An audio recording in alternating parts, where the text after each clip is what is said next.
So it's funny. My social media name is the Real Ati. Yeah. So I have two younger brothers, Okay. and they go by Ati too. So they're the fake Atis. The other real Atis. What are they? So my dad. Bro, we're here. I'm here with the real Ati. Yes, Yeah, man. What's your real name? Jimmy. Jimmy. Yeah. Okay. Last name Atimua. Okay. Yeah. Okay. And where you from, man? So from Eva Beach. Yeah. Yeah. How long you lived there? We talked before the show, but you didn't grow up there. You grew up traveling all over the place, military. Yeah. So I'm a military brat. So I was born in Fort Lewis, Washington. That was my dad's first duty station, and then I was raised in Germany pretty much. So spent like 8 years in Germany, and then went to Samoa. Then after Samoa, came here to Hawaii, and then been here since. Oh, how long you live in Samoa? I didn't know that. It was Samoa was off and on. So I said maybe about 3 to 4 years. I've been in American Samoa. So What village your family from? my dad's from Sailele, and then my mom's from Maunu. Dang. I asked that like I know because I've only been there a few times. I have no idea. So they're way back in the Goonies on the east side. Oh, yeah? So- East side. But Amangave? No.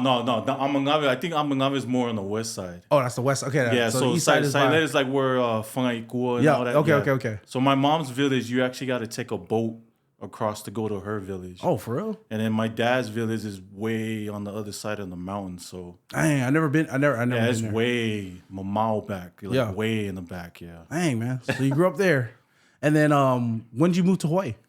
My dad retired in 94, and then he moved here in 95, and then we've been here since. Yeah. Yeah. Was that weird for you being military and then just jumping back into Hawaii? Yeah, actually, that was our first time being here in Hawaii. My dad tried so many times to try to get stationed here, but coming here to Hawaii, it was different because I wasn't raised around a lot of Samoans growing up, so I was always around like white, black kids, mixed, Mexicans. But coming here and then experiencing the difference between being around Samoans, more of your culture, it was kind of a little shock for me, but. Eventually I grew into it. Funny thing, when I first came here to Hawaii, my first night here in Hawaii, I got mobbed. For real? Yeah. So me and my cousin, we went to the gym by Camp 4. And after the gym, we was walking home. We just happened to stumble upon a bunch of Camp 4 guys drinking in the back of the elementary school. Yeah. And one thing led to another, and next thing I knew, we was getting mobbed by these guys. I don't know where my cousin went. I'm not gonna say his name, but I don't know where he went. He took off. Was he fast? He was because when I looked, he was gone, and I was just getting mobbed. And then when he came back, he said he ran to the police station because the police help station. you out. I just want to help you out. Yes. So when he came back, everything was said and done. But that was my first welcome into Hawaii. I Hey, guess. man. Yeah. And was it Samoan people? It was Samoan people. Yeah. Dang, that's crazy. Yeah, so that's one thing I'll never forget about coming to Hawaii. But Hawaii's home now, so I know it's crazy. It's crazy. My first week at Waipahu, I got mobbed by a bunch of Samoan people, bro. That's what I mean. Just Samoan people. That's why it was a shock for me. Like in Germany or wherever I was at, that wouldn't happen. But coming here to Hawaii, that's when I realized, like getting into fights and all that. But What was it though? You said what's up to them or something? No, I just walked by because when guys are drinking, that I guess that adrenaline to want to start something and fight somebody. Yeah. They just happen to see us walking by and just wanted to start something. So I don't know. Yeah. But They call us the happy people. Right? They don't call us the happy people for nothing. Yeah, so Bro, that happened to me too. When I got mobbed, I said hi. I said, "What's up, boo?" Yeah. Bro, I was like, bro, it's super unnecessary. Bro. What I don't know. Maybe if I would have said hi, I don't know if it would have been a different story. But we were just minding our own business, just walking by. Yeah. That's crazy, man. Welcome to Hawaii. Right? Welcome with a Budweiser can to my head. That was the first thing. Yeah. Oh man, that's crazy. Yeah, that is crazy, man. So you come back to Hawaii and but you speak Samoan and everything. So you were speaking Samoan like that. Well, actually, English is our first language. Okay. I started learning Samoan when we went to Samoa, because that time my dad got stationed in Korea Yeah. for years. So he left us in Samoa with our grandparents, and we just started picking up the language. Yeah. See, that's awesome. Yeah, that's basically what everybody spoke. So we just started speaking. Yeah. You know. Because I understand, like what I was saying was I grew up around Samoans, but I don't understand. Like my parents speak Samoan, they're fluent. A lot of my cousins are fluent, and I just never picked it up. Right, But right. probably laziness. I don't know. I mean, at first learning the language, it's hard. You know, even till now, I can speak the language, but I can't speak it to where I can hold a conversation with an actual Samoan speaking person. But I speak enough to get by. You know, but yeah, they probably consider me still being a plastic Samoan. That's what I get called every day. Right? Yeah. I go, I take pizzas to the kids. I hang out with the kids, support them, pray for them how I can, and they call me plastic. Right. I get the same thing. I get the same thing, man. So, Man, I'm just trying to be a friend. right?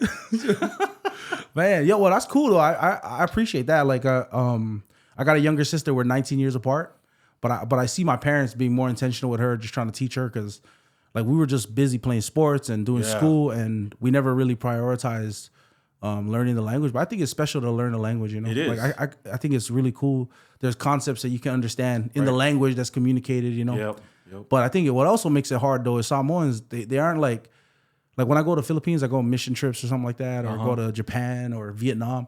When I speak the language and I mess up, dude, they're like, oh man, they're just so excited for you when you mess up. Like, hey, good job trying. Right. Someone's like, bro, you embarrassment to That's your a roasting session. Yeah. I'm more disappointed that you tried. You know. Right. Instead of saying, "Oh, you tried, good job," you know, no, that's a roasting session. Oh yeah, right there. man. That's how. Yeah, that's they how go off on you. Yeah.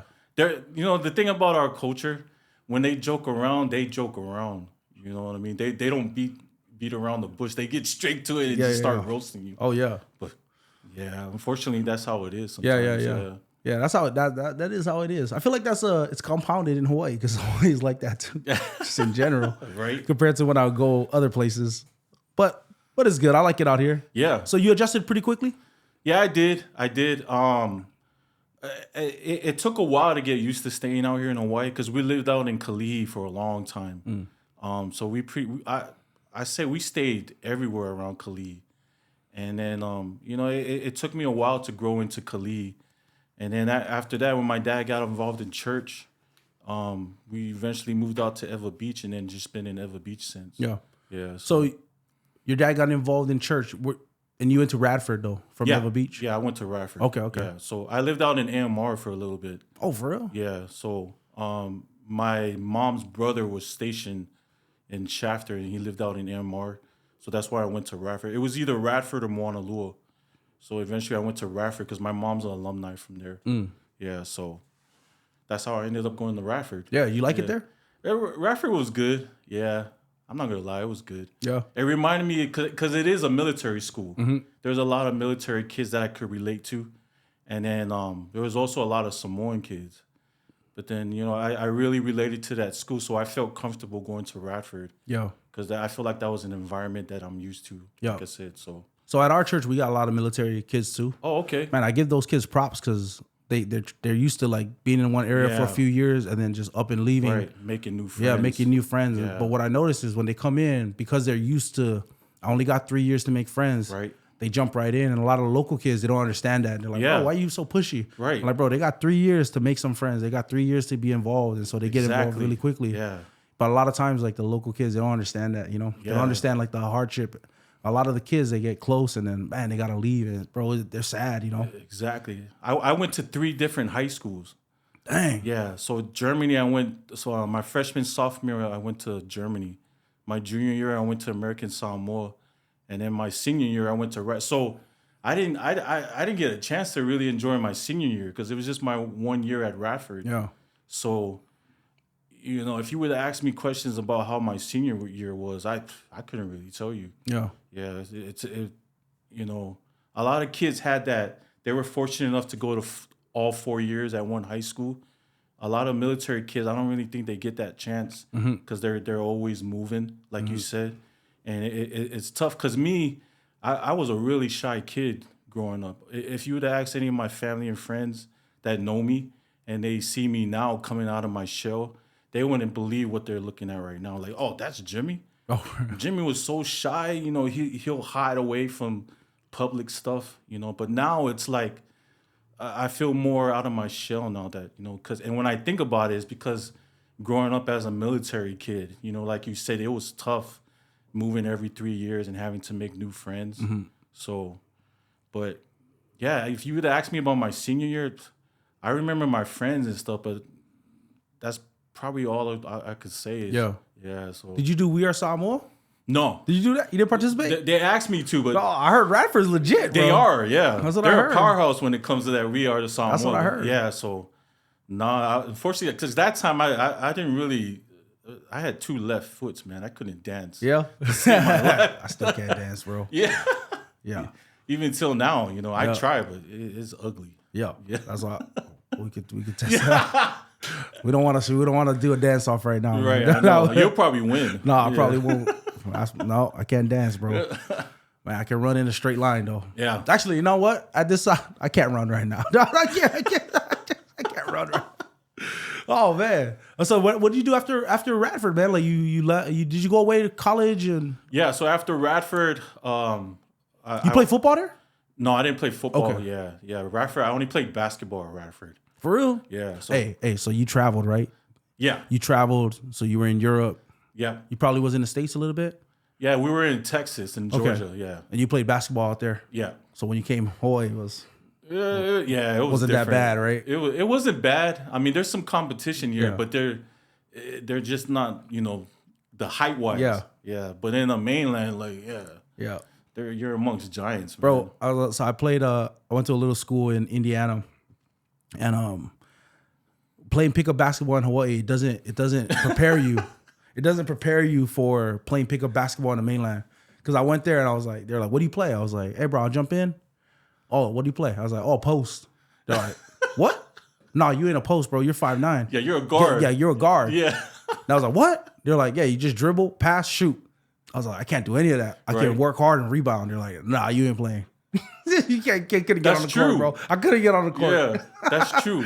Unless you can dribble and you fast. Yeah. If you ain't got that height, especially as a postman. Yeah, bro. That's all. Because in Yeah. Hawaii, bro, you just play against everybody else is Yeah. 5'9". You know, Pretty much. the tallest guy's 5'10". Right. You know what I'm saying? I was like, I could take that guy. Right. Man. Okay, so you played, and then right after that, you went to college in Stockton. Stockton. Yeah. How was that? It was good. I went to Delta College. That time, like I said, not that many Samoans in Stockton. But when you do see a Samoan, you already knew they were either there to play football or their family moved down from the Bay Area or something. Yeah. But after there, I met my wife, and then that's what eventually brought me back to Hawaii. If I probably didn't meet my wife, I probably wouldn't have came back to Hawaii. Unless something happened with my parents. My parents were still here. They were still here. Okay. Yeah. And your dad was in the church already? Yeah, Dad was he already planted a church, became a full-time pastor. Where was that at? Eva Beach, Church of God. Oh, sick. Yeah, so Bishop Real Atimua. So when he planted a church, till now he's still a pastor. Mm-hmm. But came back and just been in Hawaii since. Yeah. Yeah. Did you start? Because you. When did you start social media? Did you start right away? No. I actually back in 2014. That was the time Vine was coming out. Oh, okay, yeah, the 7-second videos. Yep. But I at the time, Laughing Samoans was out. That's right. Tofinga. Bro, when you had to go buy a videotape and the stuff. DVDs. Yeah. Yeah. So after watching Tofinga and the Laughing Samoans, I loved it. Yeah. And I love joking around and acting a fool in front of families and friends. And then I saw this one a couple of Samoan content creators like Fui from New Zealand, Hayes Denden, and then a local guy here, Russell Sateli. Yes. Okay. Yeah. So I saw Russell doing videos on Vine, and man, it just blew my mind. Like it's funny, like how a guy, if you can make somebody laugh within that 7 seconds, that punchline at the end is what gets all the audience. Yeah. And then me watching, I was telling my wife, man, I can do this. I can do this kind of content. Something that relates to us Samoans Yeah. growing up. So I just started doing videos where us Samoans that can relate to growing up as a Samoan kid in a household. Mainly, a lot of my videos are like dad and son skits Yo. because dealing with our dads growing up. So I do a lot of videos that us polys can relate to growing up, and whatever's trending Samoan wise, that's what I do. But I've been doing it since then, and That's crazy. I guess it just caught on. Yeah. from And so, there. like, when did you feel like you started coming out of your shell, though? Because you said you were kind of shy growing up. Yeah, it's actually from just doing those videos. So, you saw those videos first. I saw and then those you're like, videos, and I was gotta like, try this. yeah, the Vine, it just blew up. It came out of nowhere, and then Instagram came, where it became like a 15-second seconds. video, and then 30 seconds into a minute. Now you can go longer than a minute, and then, like I said, just doing that, and it just felt like every time I made a video, it just brought me more and more out of my shell, and making somebody laugh, I just felt like, oh, if I can do this and make somebody laugh, making a fool out of myself that these people can relate to, then it just made me more and more comfortable and gave me confidence that I can do this. So I just stuck with it. Man, that's crazy. Yeah. Like I think I found your stuff though, because I think that people should. That's a lesson in itself. You saw the videos that somebody was putting out. You didn't hate. You was like, man, I see this opportunity. Yeah. Because where I was at in 2014 I was like, bro, Instagram is coming out, and I was into photography. But I was like, bro, real photographers don't be posting on there, Right. bro, and missed it for like 2 years. Yep. Didn't seize the opportunity. Just was too busy hating that how stupid it is that people take pictures of their food when they want. You know what I'm saying? Like, and so a lot of times hate will make you miss out on opportunities, bro. It is. I'm like, bro, I can't make up the 2 years between 2014 and 2016 that I just stayed off of Exactly. it. Out of pure, I don't want to be like those losers. Yeah. You know what I'm saying? No matter what you do, you're always gonna have haters. Right. Yeah. Even till now, I still have a lot of people that hate on my product, and I hate to say it, but like the saddest thing, like your biggest haters to me, it's your own family and friends. When they see you up there succeeding, and they're down here, they try to bring you back down to where they're at instead of letting you gain that success. But I learned over the years, I grew tough skin. If you love, like you said, like photography, if you love taking pictures, that's what you think about every day. Do the same thing when it comes to your content creating. Whatever you do in life, if that's what you love to do, just continue to do it, no matter what kind of hate you get, even if it's not support from your family. Yeah. Just keep pushing. I mean, because that's a God-given talent that God blessed me and you with, right? So if I feel like content creating is my talent that God blessed me with, then I'm gonna keep fulfilling that. Yeah. Yeah. So Man, so you got hate from your family? You don't need to drop any names, but that's how like you felt like that was what was going on. I do because a lot of times I don't see that that support or like even if somebody that does the is your family, they don't like your post. Yeah. You know what I mean? Yeah, I feel that. A lot. It's crazy because a lot of people that support and love your work are complete strangers. You don't even know this person. Yeah. But then when you see your family, they don't like your stuff. They're not as excited about the Right. wins you're having. Exactly. Well, I think about like I always think about that. Like that passage. My dad used to tell me about this all the time. We talked about off show too. And my dad was always starting businesses, always trying stuff, Yeah. bro. Made us stand on the street and sell T-shirts, or we was always selling T-shirts or Yep. shave ice or something. My dad was always trying to do something. Right. But one of the things that really always stuck with me, my dad taught me was when Jesus, not saying we're Jesus, but Jesus, it says about him in the New Testament, a prophet has no honor in his hometown. That Jesus wasn't even loved by his family. He wasn't even liked by his family. They thought he was crazy, right? They were like, hey, Mary, go get your kids, right? So they had to send the brothers in because Jesus was teaching the crowds, and they were all angry at him. And I look at that and go like, man, Jesus did that. And so at the same time, like he loved his family too. He loved them through that. And so, and you see that because his brothers, right? Jude and James, they were his brothers. They ended up writing scripture. They ended up coming around and believing him, Right. But that took him suffering a lot and them not believing and him even dying, for them. Man. And his sacrifice, Yeah, it that's strong. turned their heart around, Yeah. And so I think about that because I know the tendency I have is like, hey man, if you're not with me, like forget you. And I look at Jesus and I'm like, there's just some of that attitude of like, I'm just gonna put my head down and keep working. Right. But it was always it still was motivated by his love for his family, you know. And I think about that because, you know, I mean, you know how he can get. Like if you're going after something, if you're the kind of person that entrepreneurial, try to get after it, try to make more, you know, it's always gonna be like haters, like you keep saying. And at the same time, like I look at Jesus, how he dealt with the hate, how he dealt with the unbelief and the lack of support was, I'm gonna go to this cross. I'm gonna lay my life down for you. Wow. And I'm gonna die for you. And because Jesus did that for us, I'm like, man, I gotta be able to do that for the people that I feel like aren't as supportive, you know. Yep. The people that they don't have my back, you know, the people that you thought, man, I thought you would be with me, you know, you got a lot more things negative to say than positive, you know. Yep. Not that you have to agree with everything I do, but not everything just has to be hate, you know. I agree. So I look at that, I'm like, man, okay, Yeah. I'm a Christian. You know, Jesus did it. We got the same spirit living in us, you know? Yep. Yeah. That's a reminder, man. That's good. Yeah. Man. Yeah. So, you know, like you said, even though it's family that's giving you hate, it just makes me love them even more. Yeah. You know, like you said, I'm not going to turn around and hate on them. Mm-hmm. But, you know, if it's, you know, something they don't like or agree with what I'm doing, and I don't get that support and love, to me, it's okay. You know, like I said, it doesn't change my love for them. I'm still going to love them, you know, from afar. Yeah. You know, but we're still family and everything. Right. Yeah. Still got that support. Yeah. Yeah, because some of the content is delving in. We don't need to delve into all of it, but it is delving into like church stuff too. Yeah. And like, which is like hilarious. For me as a pastor, I find that hilarious. Yeah. Bro, that's all, dude. When they're reading out the numbers, he just. Yeah. Oh no, that's hilarious. Yeah. I mean, there's a lot of sensitive people out there. You know, when you do church content, and you know, it's funny. Yeah. You know, but a lot of the church members, I get comments where don't mock God, don't mock Jesus. But you know, I understand where they're. But you're not coming mocking from. God, right? Yeah. So anything that has to do with church, you're mocking the people. yeah, everything that has to do with church related content. Yeah. A lot of people say stuff like that, but Man, it's never that. Yeah.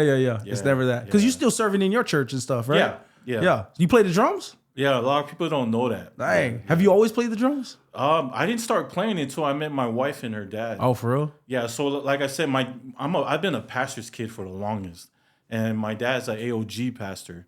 So, you know, all his life being a pastor, he always wanted his kids to do the praise and worship team. Yeah. And that was one thing me and my brothers, we would always try to avoid. You know, my dad would tell us to come to praise and worship practice, and we had to tell him, we got to work. We have practice. Yeah. And then when I met my wife, she was already on the praise and worship team. And what's your wife's name? Venora. Venora, yeah. Okay. Yeah, so her dad is Reverend Tavili Yeremia. And that man, I think that man, he's the reason why I am what I am today. You know, he's a very humble person, very caring and sharing. And I think he brought that talent out of me that I didn't even know I had. And to this day, you know, he's the reason why I became a drummer, and over me and my wife overseeing the praise and worship team. And I'm not the best drummer in the world. You know, I'm not. Okay. You know, I mean, I'm good enough to hold a beat to keep the praise and worship team going. I would say I got a drum booth in my church. You can slide right in. Yeah. So if it wasn't for him and my wife, I you know, right now, if I tell you back then, I you know, it was hard for me to go to church at that time because my dad, you know, dads, Samoan dads and pastors, being a pastor's child, they're really tough on you to not only do the church full time, but participate in other ministries. Mm-hmm. And at that time, I was young, you know, hard-headed. You know, I just wanted to be a kid, and you know, I didn't want to be any part of the church. And, you know, now that I look back on it, I wish I did get more heavily involved with ministries, praise and worship, and, you know, and fulfilling that, you know, that want that my dad wanted to instill in us. Because meeting my father-in-law, he kind of opened my eyes into ministry. And when I met them and getting more involved in the ministry, I ended up, you know, loving it. You know, I love doing church ministry. I was actually part of the media team too.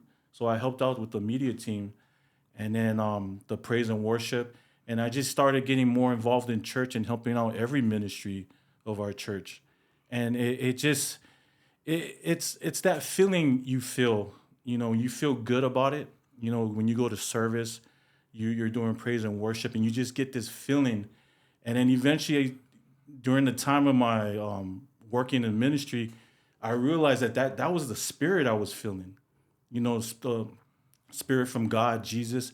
I felt that spirit every time I went to church, every time I did praise and worship, every time I touched the sticks and played the drums. I felt that feeling, and it was a good feeling. And I realized that was always the Holy Spirit I was feeling every time I helped in the ministry. And I really got to say, all that came from me working with my father-in-law, because that guy is so talented. Like, he plays every instrument, he sings, and then on top of that, my wife, she's talented as well. And it was kind of intimidating when I first came into ministry, because it was hard, because that was always my drawback, to try to avoid doing that, because growing up with my dad forcing us to do it. But when I look back at it, I think it's more of my dad forcing us to do it, rather than, you know, allowing us to feel it, with our hearts. And that's where I felt like I got through my father-in-law and my wife. And then now, like, I love ministry. I love church. I love praise and worship, and listening to praise and worship in the car by yourself. I love that, and I just really feel like that's the Holy Spirit talking to you, so.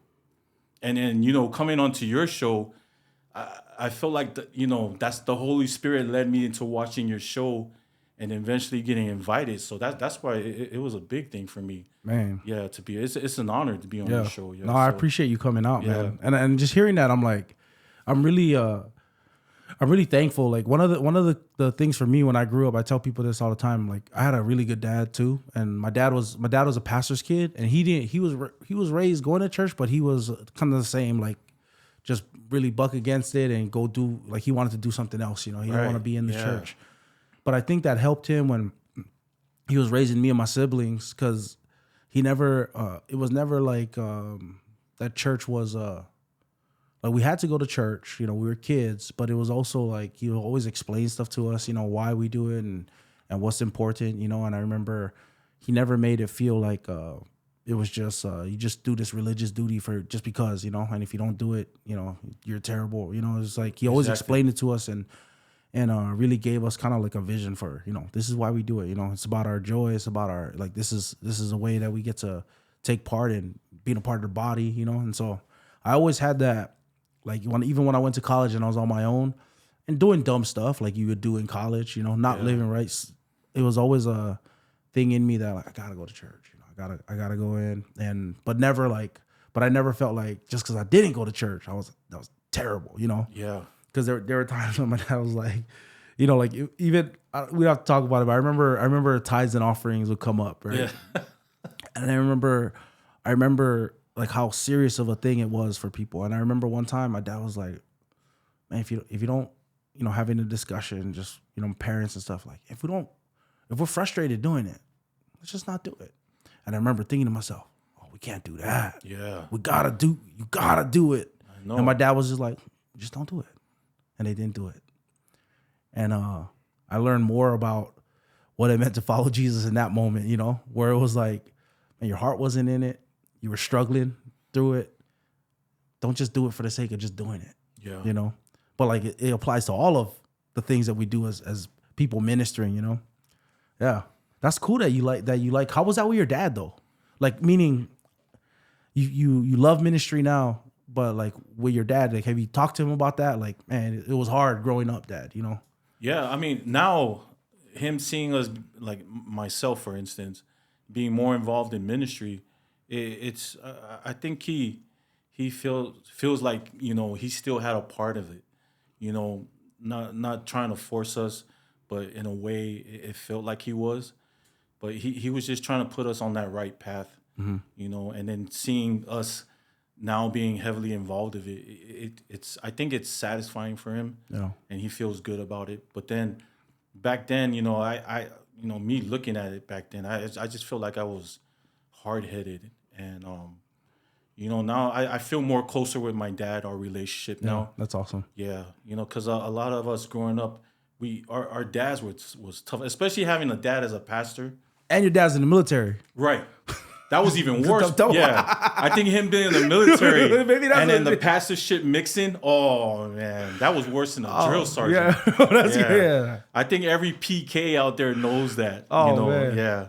Every Sunday morning, waking up like 5 a.m. to get ready for church. And church don't start till like 10. Yeah. You know, so but now I feel more close to my dad now. Do you think a lot of that though is like a lot of the feeling that you felt and a lot of the feelings that we can feel is sometimes I say this as a pastor planting a church, so I don't mean it, but I tell our people all the time, the church isn't the only thing you got going on. Yeah. Right? Like I tell the husbands and the wives, I said, listen, your duty is to your family. Your duty is to one of the best things you do for our church, husbands, is love your wife. Right. And take care of those kids. Yep.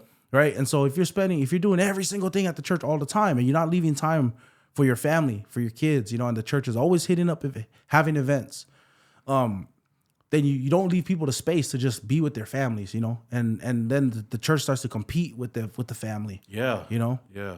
I wonder if that's it. It could be. Mm-hmm. Yeah. So some of it is, I believe. But you know, I think my dad being tough on us, I think he just want us to just, you know, like you said, just go to church. Mm-hmm. You know, that because a lot of times I feel like if you don't go to church, like you said, you're a bad person. Mm-hmm. You know, a lot of pastors' kids get a lot of stuff said about them. You know, oh yeah, you know, pastors' kids are the worst. You know, they drink, they smoked. Mm-hmm. You know, they're the worst ones out of everybody. Yeah, but I just feel like pastors' kids get it bad because of what they face at home. Yeah. You know, because a lot of times, it's like you said, instead of being a parent at home, they're a pastor at home as well. They bring church home with them and instill that in their household. Yeah, and I think that as pastors, you feel like, because I'm a pastor now, and I got my kids. Yeah. And I feel the pressure of my kids' behavior at the church, right. You know? Yeah. Like one time I told you I worked at a church in town for a long time, and we had just got this new building, and we renovated. It was a huge, massive building, you know? And my son was just running around on stage. We just bought the new mics. Yeah. And, you know, this isn't Samoan church, right? It was like all kinds of different people, you know? Mm-hmm. And so my son kicked the mic stand and fell over the brand new mics.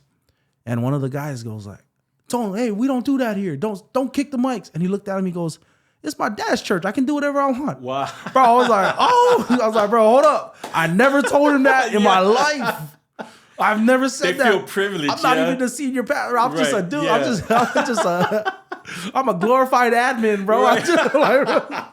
I was like, dude, I was like, I ain't never told my son that. Yeah. Bro, I looked out, I was like, oh, bro, you gonna get oh, you wait. Bro, maybe that's it. Right. That's right, though. A lot of the pastors' kids feel privileged, like they can do what they want because their dad's the pastor. Yeah. So I wasn't even the lead pastor, bro. I know the feeling. Oh my goodness. I know the feeling. And so like sometimes you bring that home, though, right? Like you bring, like, now, instead of just, man, your son was disobedient, you got to discipline your son, whatever, talk to him and all that. Yep. Now you put the pressure of like, now the church is looking at me, and then your reputation's on the line. And then it's worse for your kid. It's not just they try to rebel against their parent. Yeah, that's right. Because you're taking the pressure that you feel as a pastor, and then you're applying that to your kid, you know? Yep. And then it gets crazy. I've heard that a lot from pastors' kids. Yeah. But I think also the church has to know that. Like, if you're a part of a church, know that your pastor's kid is just like all the other kids, man. Just as Ulavale, just as Rascal, you know. They're growing up. Yeah, they're learning the boundaries and all that. Yep. And they're living under pressure, and so the same thing, man. Yep. Assume the best of the kids, you know. Right. Yep. That's right. Man. And then I guess with our parents too, another thing, like, you know how we said, like, there's always haters, and Jesus had no honor in his hometown. Yeah. I wonder if it's the same for our parents. I know. You know, like, man, that's a good question. I didn't appreciate all the stuff my dad was doing for me, all the times he was on me. You know, I didn't appreciate it at that time. Yeah. But now we know it was for our own good. It was for our own good. Yeah. That's right. I had my mom on here, and she was talking about her mom was so strict and so mean, and she was tearing up thinking about it because and then she was like, I wish I was more appreciative of her. And I learned that when I had my own kids. Yeah. Just how my mom really just loved me so much, you know? I know exactly what you mean. That's how I feel with my dad now. Yeah. Yeah, I lost my mom back in Oh, 2021. for real? Yeah, my mom was always the one we could always talk to because talking to my dad was the hardest thing. And in order for us to get across to my dad, we always had to go through my mom. And then when we lost my mom, it was tough the first year, and then after that, it just like you said, when you look back at the stuff that you did with your parents, and looking back at the stuff that I went through with my dad, especially with church, and then I always tell myself, I wish I was better back then and listened to my dad and help him when he needed me. And then now with my mom gone and being able to communicate with my dad, it's made that bond stronger with us. And now we're comfortable to where we're not afraid to talk to my dad anymore. We can talk to him about anything. And I don't see that drill sergeant, that pastor title that he holds. I just look at him as my dad now.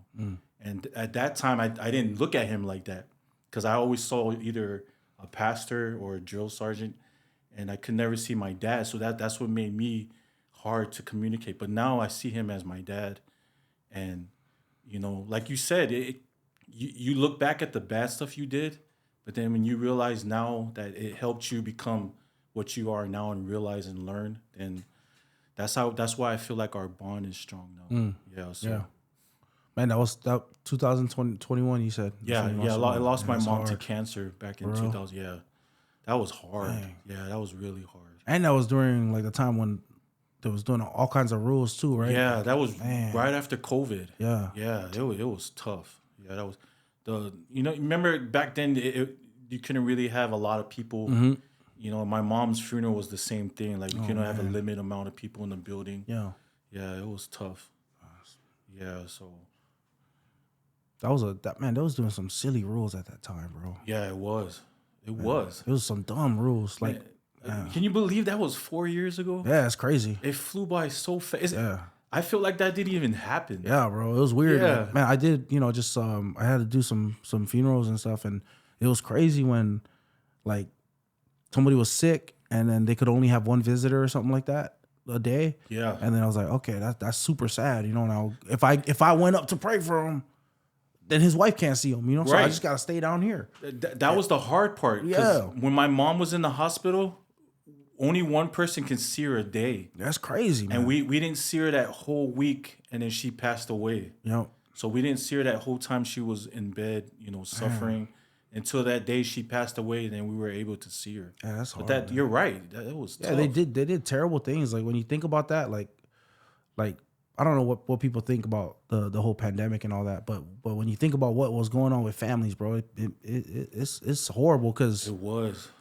yeah, like right after that when guy passed, and okay, I guess everybody can go see him now. Just Yeah. like what? Right. Right. Maybe I'm an idiot. I don't know. Like, I really thought the same dumb. way. Yeah. I was like, we wanted to see my mom the whole, and Yeah. now we see her Now after we can. she's gone. Yeah, that's crazy, man. Yeah, we were upset. Yeah. That was really tough. But during the pandemic, I think there was his ups and downs. But the pandemic is what helped our business blow up. Oh, for real? Yeah, because remember during that time, everything was just grab and go. Yeah. That's where the food trucks came into play. And all the stores and the restaurants closed down, and then food trucks appeared, and that was the only place everybody could get something to eat. Yeah. Was the food trucks, Man. and that's where everybody that had vending business started getting food trucks, and then it just blew up from there. Dang. That's basically where our business just started. And the business Parafortes Island Fix. Yeah, Yep. Parafortes Islands Fix. Yeah, And then you guys started that, but you started that before COVID. way before COVID. Okay. When did you start that? Back in 2015, my sister-in-law, Verona, she wanted to raise money somehow, and she thought of making Vifala and selling it. People laughed at her at that time. For real? Like, ain't nobody gonna buy Vifala. Yeah. You're crazy. She was like, okay, yeah, that's all I can do right now. Yeah. And she started selling Vifala, and then it just came from selling it in the coolers and cups to where it's at now. And then her dad started helping her, and eventually it grew into Paraforte Island Fix. Man, so she started it. Yeah, she started it. Her and my father-in-law. Wow. Yeah, and then I was a resident manager for years. So that's what I did full time as my occupation. Wait, a what? A resident manager. Where at?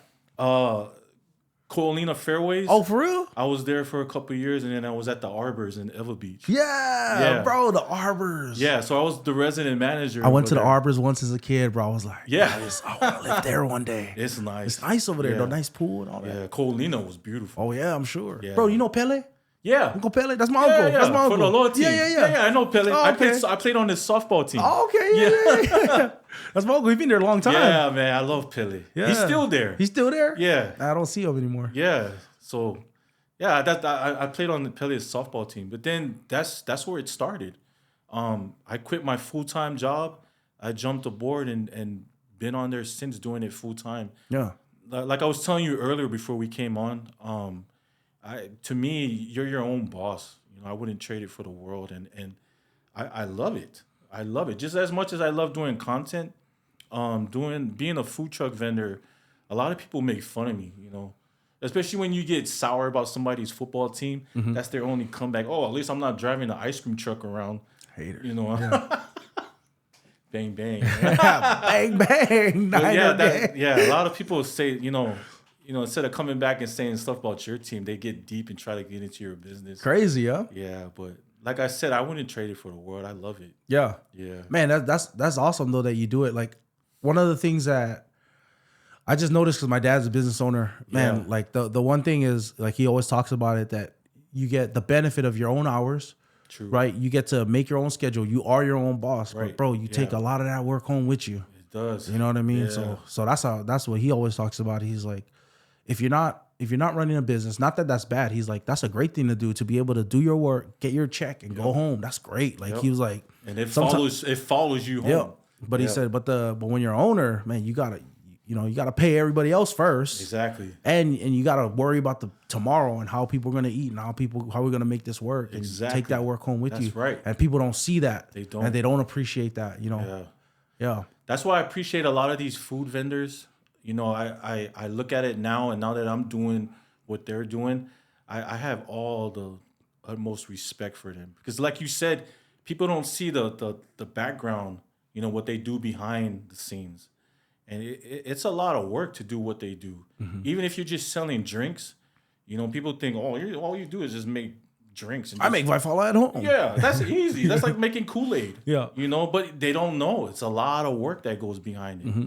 And like you said, it follows you home. You know, the stress, there's a lot of stress that comes with it.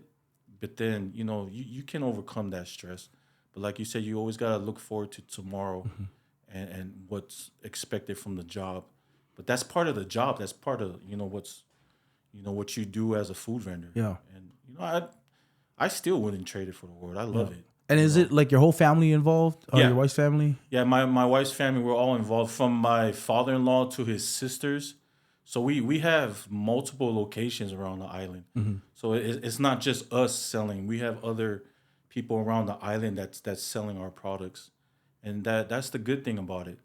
And then, we did have 3 food trucks. Now we're down to 2 food trucks. Okay. Yeah. So, but there's a lot of Vifala vendors out there, and that's a good thing, because, like I said in the beginning, people were laughing at my sister saying Vifala. Who's going to buy Vifala? Yeah. And now you look around, there is so many Vifala vendors now. It's a beautiful thing. To me, that's what I think. Yeah. Yeah. And then you guys started selling like panqueque and all kinds of stuff, right? So we're trying to bring the Samoan baked goods around. Yeah. I love it, man. Yeah, Samoans love panqueque. Oh, yeah. That's our donuts. Oh, yeah, that is, man. I like that. Yeah. Man. Yeah, so you started that business. I remember what was that like when your generator got stolen, man? Oh, man. I saw that. I actually saw that. You posted it. It was not once, twice. Oh, for real? No, actually 3 times. Dang. Yeah, so. My dad's an electrician, so I know the importance of the generator. Oh, man. If you don't have a generator, it's terrible, man. You need the generator to power everything, pretty much. Yeah. But we had our generator stolen 3 times. Dang, man. Yeah, so it's tough. Generators aren't cheap. No. but I hate generators. I hate them with a passion. I don't know how to use them, bro. Man, that's a good thing. You don't your full time job. You don't need a generator. But man, I hate generators, man. Yeah. So, the first time it got stolen, we couldn't find it, and then when we posted it, somebody found it for us. It was one of the homeless people that stole it. So we got it back, and then it got stolen again. Dang. And we didn't find that, and we got another one, and then that one got stolen again. That's crazy. That one got stolen when we was working at the same time. The same time? Somebody pulled up and just yanked our generator. They cut the chain and just took the generator and took off. Bro. They were fast. What was that at? At Target in Salt Lake. Man, he was faster than your cousin at Cam 4. Bruh. Faster than that guy. He was faster than that He was fast. Because he was strong too. Bro, like they cut the chain, and then the generator is heavy. You need two people to carry that. That's crazy, man. They got the generator, threw it in the truck, and they were gone. That's crazy. Yeah. Bro, and people don't understand that too. Like, if you got a business, get another one. My dad got his work van stolen. One of his workers got it stolen, bro. And we tell everybody, hey, look out for the vans, right? Look out for the vans.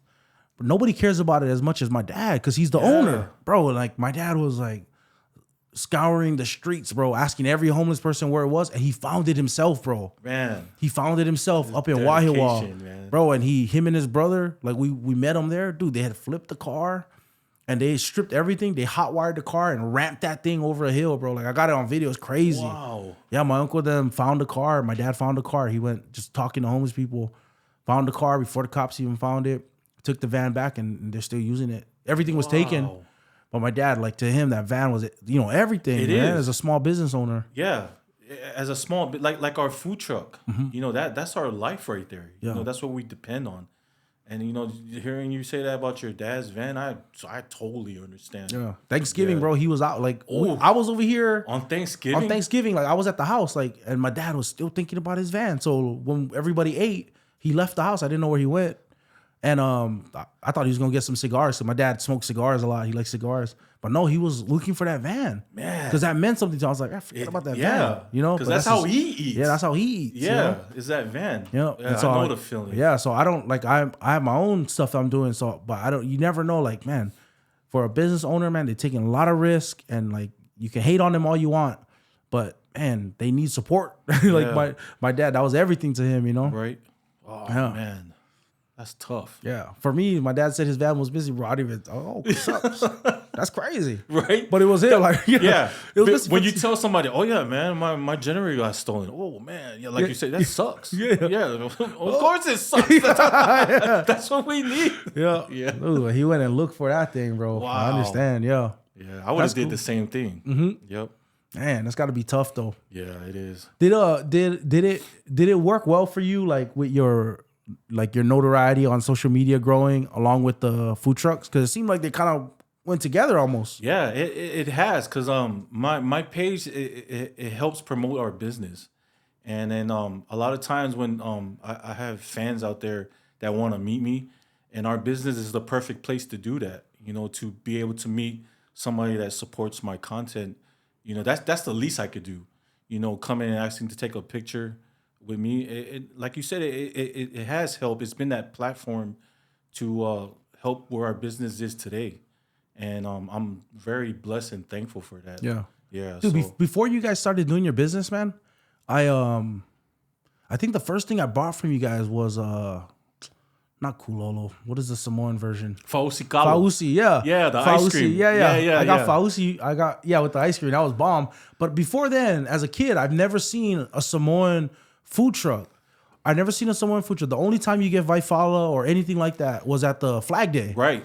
You never had it. Yeah. And then I also never seen a Samoan food doing Samoan Samoan food. It's right. always other types of people. I'm gonna say but it's all these other types of people that don't necessarily look Samoan doing it. Yeah. And I remember my grandpa used to have a Samoan store. And my dad, again, it always goes back to my dad. Like, what you're doing is like similar to what my dad, Yeah. But my dad always tell me, like, bro, you never get like no support from the Samoan people sometimes, man. Yeah, that's hard. That's hard, right? Yeah, but that's what I mean. Like, our business, we get a lot of hate too. I follow. I follow. You know, you know what I mean. So, but you just gotta keep pushing it. You know. Yeah. But like you said, like there's hardly any Samoan food trucks. Yeah. There was one Samoan food truck that did Samoan food.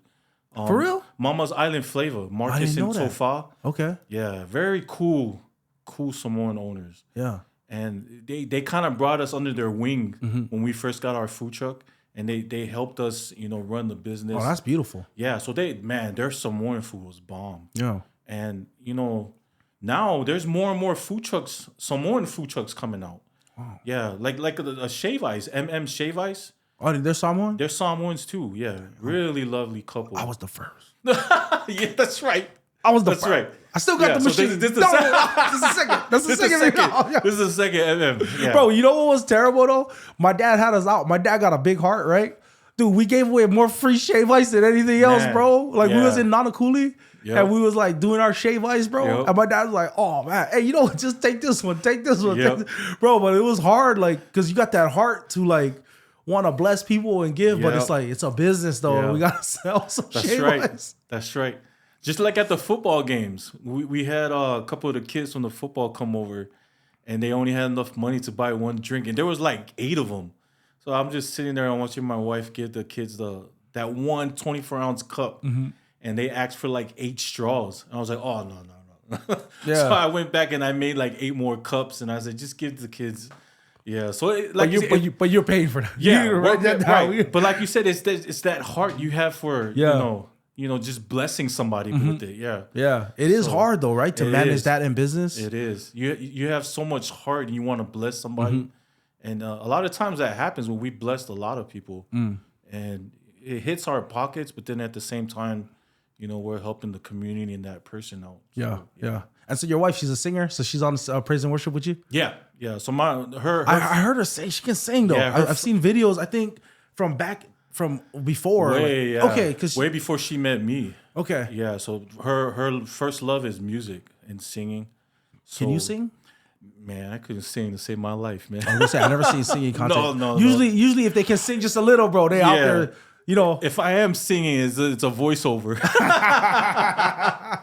Yeah, so I try to get my wife to start a page and sing, try to make content and sing, but she's tough on herself. A lot of people that are really talented, they're really tough on themselves. Yeah. And there's a lot of people out there with talent. Yeah, for sure, man. Yeah. So, yeah, she's been singing for a while now, and that's her first love. And then, of course, me and her do the business full time as well. Yeah. Yeah. So. And so you guys are working in the food truck together, or Yeah, we work on the food truck together. Okay, Yeah. sick. So, me and my wife have our own food truck. My sister-in-law has her own food truck, Yeah. and then my father-in-law has his truck. yeah, Yeah. So. way to get it, man. Yeah. Huh. I said, way to get it, Yeah, man. yeah. So he took on a pastor full time in Samoa Oh, okay. at Lotopa in Apia. Okay. So now he's up there doing full time ministry up there. So we basically took over the business, me and my wife. Yeah. So Dude, do you miss do you have a siblings? I mean, yeah, I have. So it's funny. My social media name is the Real Ati. yeah. So I have 2 younger brothers, Okay. and they go by Ati too. So they're the fake Atis.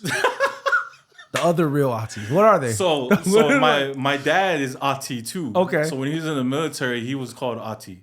Then my brother Jonathan, he's Ati. He's in the Air Force. Yeah. And then my other brother, younger brother Ati, he's a basketball coach. He has his own basketball team and everything. Oh, for real? Yeah. In so- Hawaii? Yeah. They were called 808 Stunners. Oh, what? Yeah. So It's a club team? it's a club team. Where at? He was here. He's in Vegas now. Oh, dang. So his team used to practice out in Sing in Eva Beach. Okay. So they were all Atis, and me, I never went by Ati. I just went by Jimmy. Yeah. And I started my Instagram, and I was like trying to think of a name, and I was like, man, I'm gonna call myself the Real Ati. Yeah, that's a good one though. Yeah, so that's when I started the Real Ati, and then every time somebody sees, hey Ati, and then my brother's like, no, I'm Ati. Yeah, so that's that. I have 2 brothers, older sister and a younger sister. So there's 5 of us. Nice. Yeah, so Bro, you know that you got that one character on your profile right now with the mullet? yeah, Sax. Sax. Yeah, Sakayo. Zakayo. My dad had that haircut my whole life, bro. I think every Samoan. My dad still has that haircut. Yeah, that's why I picked that wig. Yeah. So somebody like my dad started this YouTube channel called Smoke Break. My dad smokes cigars. Oh, okay. So he likes into cigars. So I film it for him and all that. And somebody was like, bro, you're like an older guy, but you got the cool haircut. Yeah. I'm like, nah, bro. He's had this haircut. It was cool, uncool for many years, and it just got cool again. Like, bro, he's had the same haircut, bro. And all the kids are doing the mullet haircuts. The mullet haircut is back in. Yeah, so, dude, I try to do it myself. Really? Yeah, you got the hair though, man. Well, I went with the mullet, bro, and then I couldn't sustain it, bro. I was like, like, bro, I went to my son had it going on the football field. I'm like, bro, I'm walking out with my flag football with my son. I'm like, this is embarrassing, bro. I gotta go cut this. I gotta go regular, bro. Oh man, I couldn't pull it off, bro. What? I couldn't pull it off. Oh. I couldn't, bro. It was too much, bro. Yeah, I think it's more for the younger kids. It's for the younger kids. Yeah. Or like my dad who just had it and it's just his hair is white and it's still the same. Right. Just, the OGs can rock it. They rock it good too. Yeah, that's right. So that's what my dad's all, bro. Like, I was like looking at that profile. I was like, bro, my dad got that same haircut. Yeah. I could picture your dad too. He probably does look good with that mullet. Yeah, with the mullet. Yeah. At first I used to wonder, Dad, just cut that thing off. But then it came back around, bro. I remember me and my brother went to the house. We walked around. Right. Dad, bro, you're in, man. Look at this. All the Kahuku kids got the same haircut. That's right. Yeah. Man, they pull it off though. They pull it off, but they got the front thing too, though. That's a little extreme. Like they got the front. They can pull it off though. The bow in the front with the mullet. No, that's a lot. Oh man. That's a lot. Yeah. Are they pulling it off those? I mean, it looks good. It looks good with the helmet on. With the helmet on, looks great. Yeah, that looks good. Some of those kids, they look good in that. Yeah. And then it's gotten popular because of what's his name, the singer, Koku, the one American Idol, E.M. Tongi. Oh yeah, he brought it back. Yeah, he looks good with it. He looks good with it. Yeah, he pulls it off. Yeah, so I was trying to follow that. Yeah, but no. A lot of the rugby players too. Yeah, they pull it off too. Yeah, they do, man. Yeah, dude.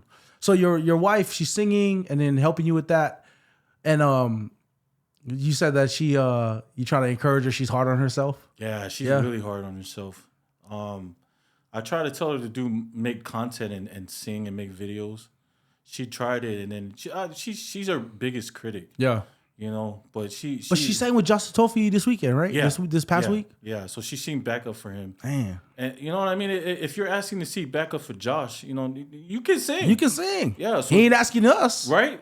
Exactly. You should ask us. Yeah, not me. But I said, you know, just record it. Yeah. You know, stuff like that, like what we do, you're gonna have haters. Yeah. You know what I mean? But you know, that's just part of the job. Mm-hmm. You know, whatever job you do, I think. Oh yeah. But I keep trying to push her. So eventually, hopefully, she comes out. Yeah. With some singing content. Yeah. Yeah. So, dude, that'd be awesome to see, man. Yeah. I always like, especially trying to do social media or trying to put stuff out. Yeah. I'm always like encouraging people like to just go get it, you know? Yep. Like you never know. And the main thing is you love what you do. Exactly. Yeah, like if you love what you do and you never get any traction, then you spent a lot of time doing something you love. Exactly. Yep. You know? That's right. Yeah. That's right. If you wake up in the morning, like I said, if you love taking pictures, keep doing it. Yeah. You know? That's what I tell everybody. You know, I've been on a few podcast shows and they tell me, what kind of advice can you give a young content creator that's coming up? And I tell them the same thing, like what I just told you. If you love making content, you love making people laugh, keep pushing it. Mm-hmm. You know, go get it, like you said. And you know, like I said, the hating it's part of the job. Mm-hmm. You know, you're going to get hated, but at the same time, you're going to get supporters. Yeah. And that's what you look forward to is the people that support your stuff. Oh yeah. And that'll make you go even more harder. Oh yeah. Because these supporters are asking you, keep going, keep pushing. Just keep on moving forward. Don't let that hater drag you down. Mm-hmm. So what was it like for you when the moment you started looking and going, bro, I think I can do this social media thing?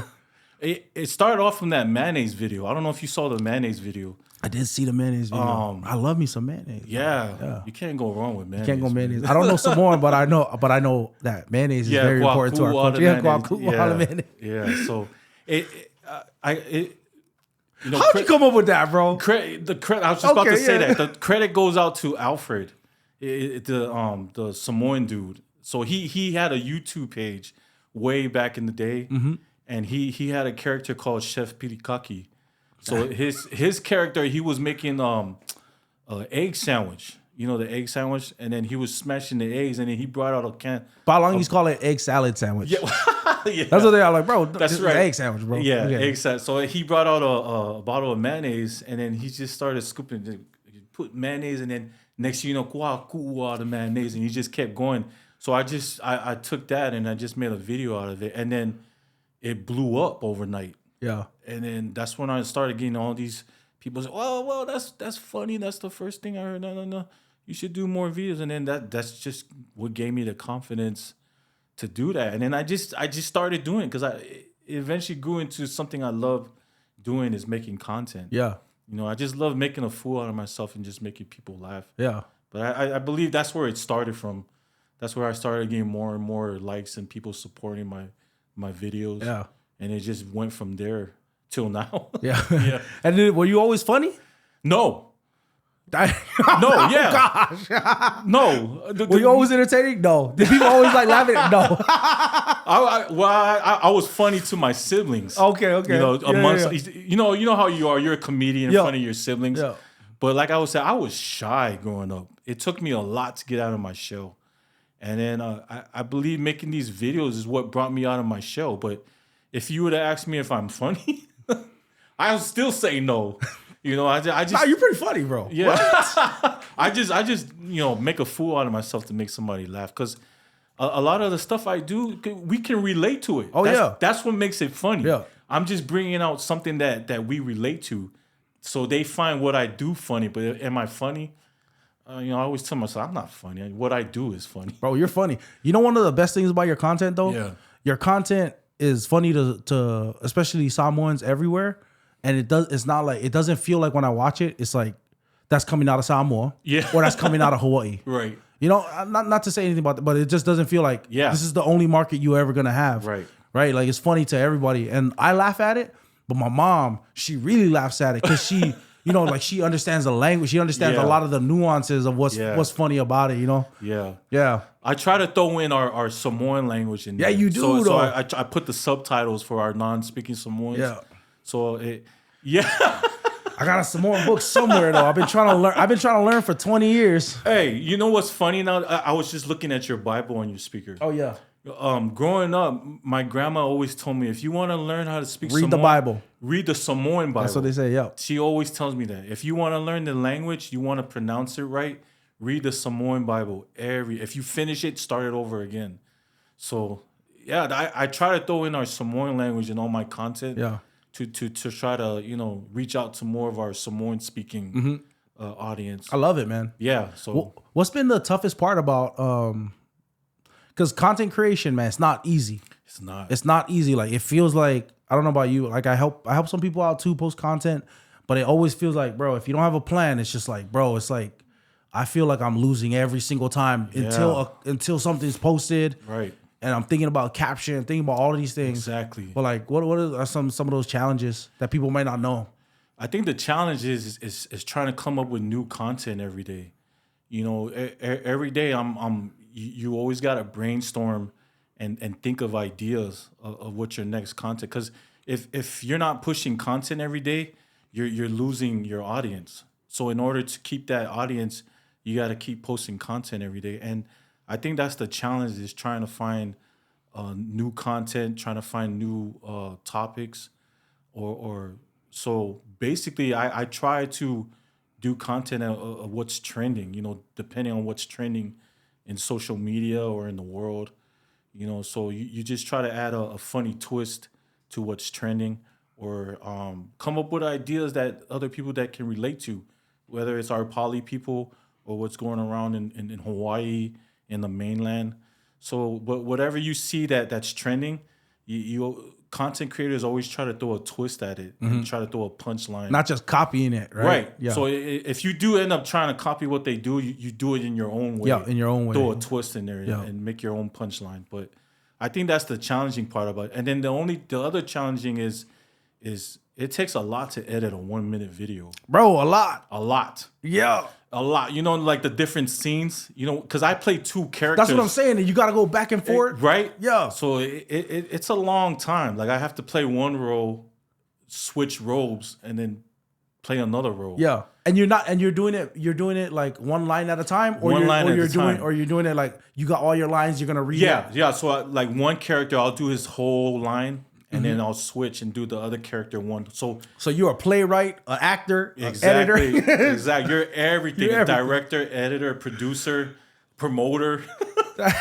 the actor. You know, Bro, how do you have time to do that though? Because you're doing the business full time. It's hard. A lot of time it's hard. I try to squeeze it in as much as I can. And then like you said, when you come home and you bring your job home with you, and then you're tired, you know, but then you know, like I said, then the Niners lose, and then you got a lot of times. Thank you, Lord. Right? Yeah. Thank you, Brock Purdy. Thank you, man. Oh man, I know there's a lot of Niner fans that hate me, but man, I was so happy with. I don't like the Chiefs either. I don't like the Chiefs, but the Niners, I had to go with Mahomes winning that third ring. You know? You like that?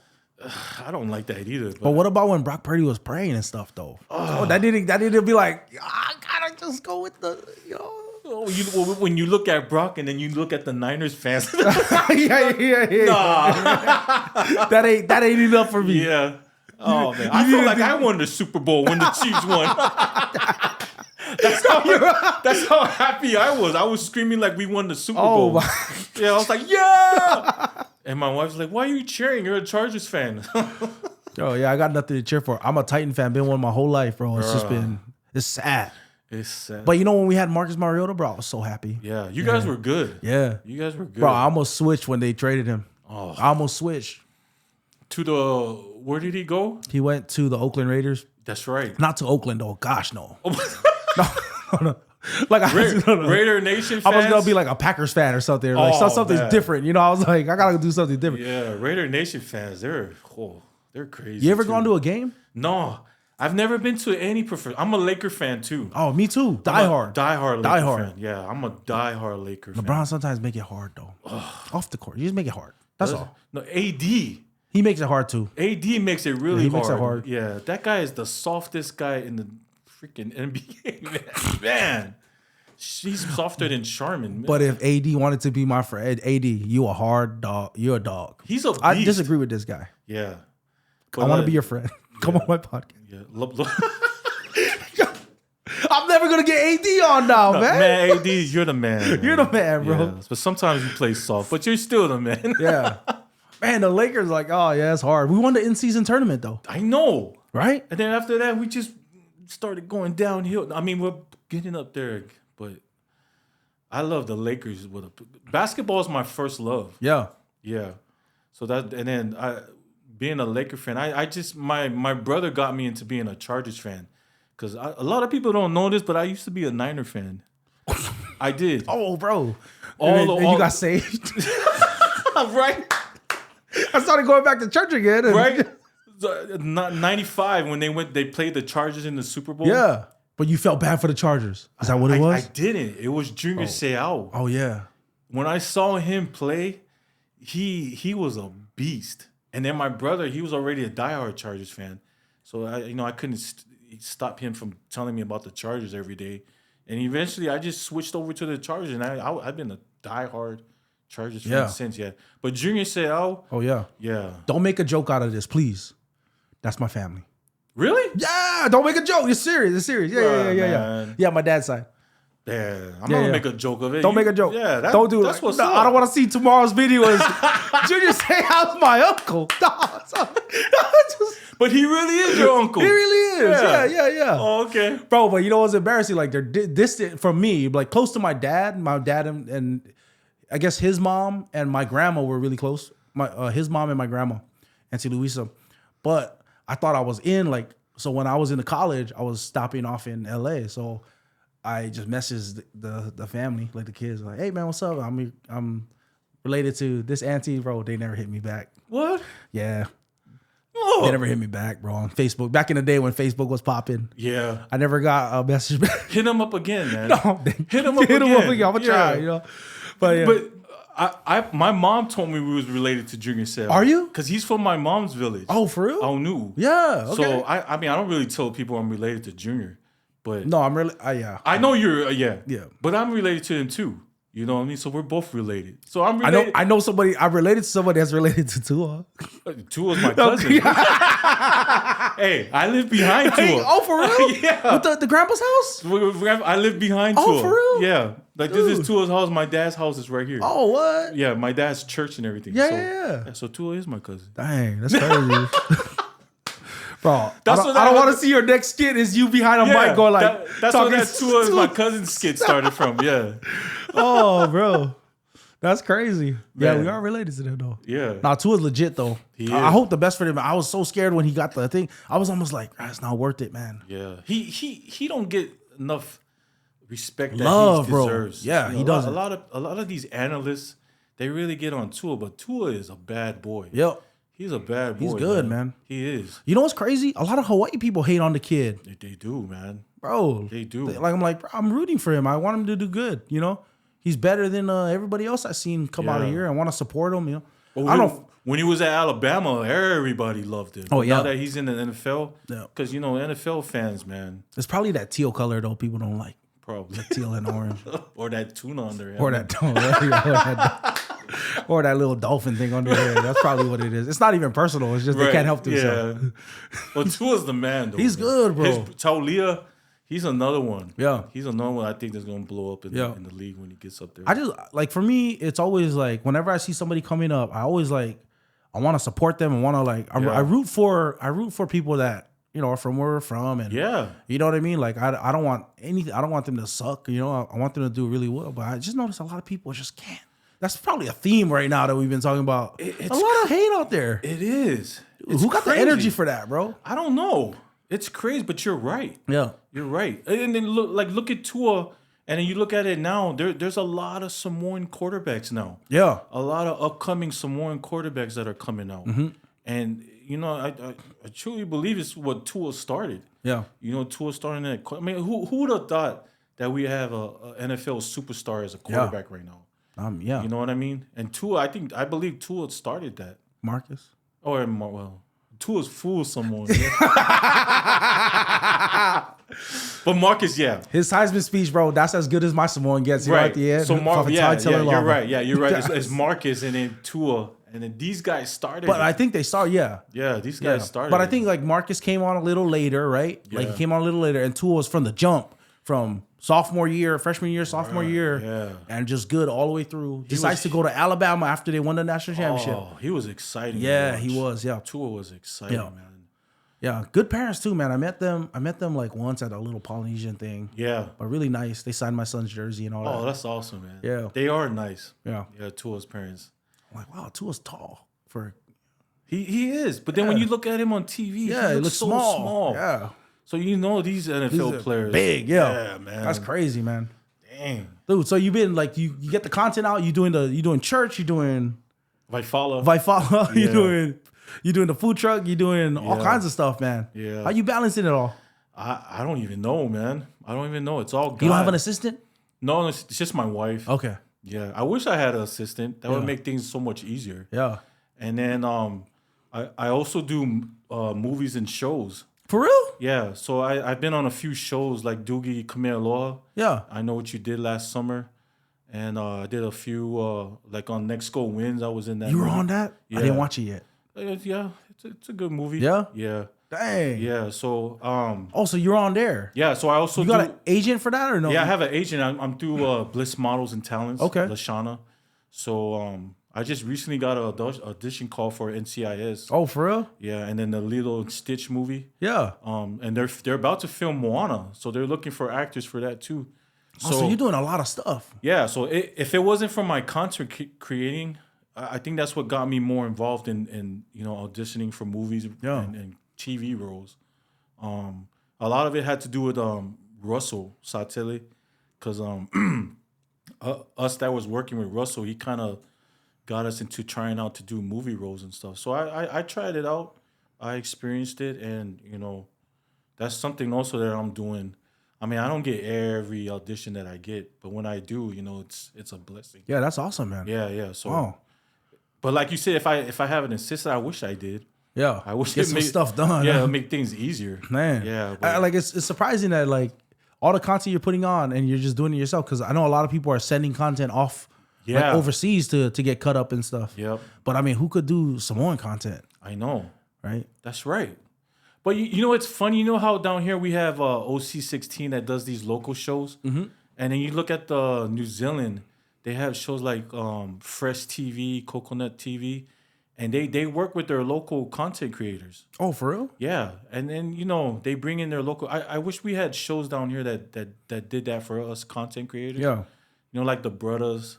Yeah. And all, show like I love those guys. Oh, bro, that was good. The Brothers, Yeah. I love those guys. They're another reason why I got into for real? content creator. Yeah, when they did their Samoan Fiti Come and, down from the tree, yeah. Fiti and Heiha. Oh, bro, man. that was good. When they do Fiti and Heiha, I love that, man. Oh, they were legit, man. They were legit. Tony Silva and them. Yeah. So they're another reason why I got into content, because I used to watch their show every time. Yeah. And I wish Hawaii had. I wish they worked with local content creators, because there's a lot of us out here in Hawaii. I know, man. There's A lot of us. You guys do. I used to see you guys doing a lot more. Maybe that was during COVID or something. You guys were doing a lot more collaborations. Yeah, there it was before. during COVID. Yeah. Okay. Yeah, so a lot of us went our own ways and did our own videos, and some of them are still together. But like I was saying, if we had local TV shows that'll work with our local content creators, I think that would be a good thing. I think a lot of people would tune in more. Yeah. But more people are more on social media rather than watching TV. That's what I'm saying. Yeah. Hardly anybody watches TV now. Yeah, it's like they got to get on it, because social media is gonna win the day, right? It's not gonna go anywhere. Yeah, I mean, nobody's gonna watch cable unless it's football. But a lot of the kids nowadays, it's crazy. It's crazy walking around and seeing a elementary kid with a phone. You know what I mean? Back then, my dad would never give me a phone. Oh yeah. So I got a brick phone when I got to high school. Right, Bro. That's what I got. Man, I had pay phones, man. Do you have a pager? Yeah. You had a pager? I had a pager, man. Bro, you gotta type hello by writing 43770. and then write type in 143. I love you. Yeah. I just turned it around. Oh, yeah. Bro, that's hilarious. I know, but like looking at the kids now, like they a lot of them got cell phones, and a lot of them more like TikTok. A lot of the kids like dancing. They like dancing in front of their phones. Oh now. Yeah, it's crazy. It's crazy. Yeah, man. for me, I got a sibling. My sister, my youngest sister. We're 19 years apart, so she's still high school. She's a freshman in high school. Oh yeah, 19 years apart. But it's a different world she living in. It is. It's a different world. Social kids media. now, they got it made. You can do everything on your phone. Everything, bro. Everything. Research, Google. Like I remember when I was at Iolani, the first time I found out about Google. You just go on, you type this question, press OK, press go, and you know what I mean. Back then, we had to literally grab the dictionary, the encyclopedia. Hey, I didn't have to do that. I didn't have to do that.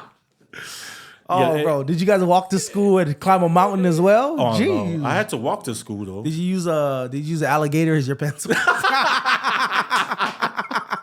No. Back in my day. No. I was lucky enough I didn't have to. Oh man. That was what is that called? What are those guys? Laughing Samoans, bro. Remember that? I love Tofinga, man. You ever met those guys? Yeah, he bought Vaifala from us. For real? Tofinga. Dude, how was that for you? Man, I was starstruck. Even when Tua's parents came.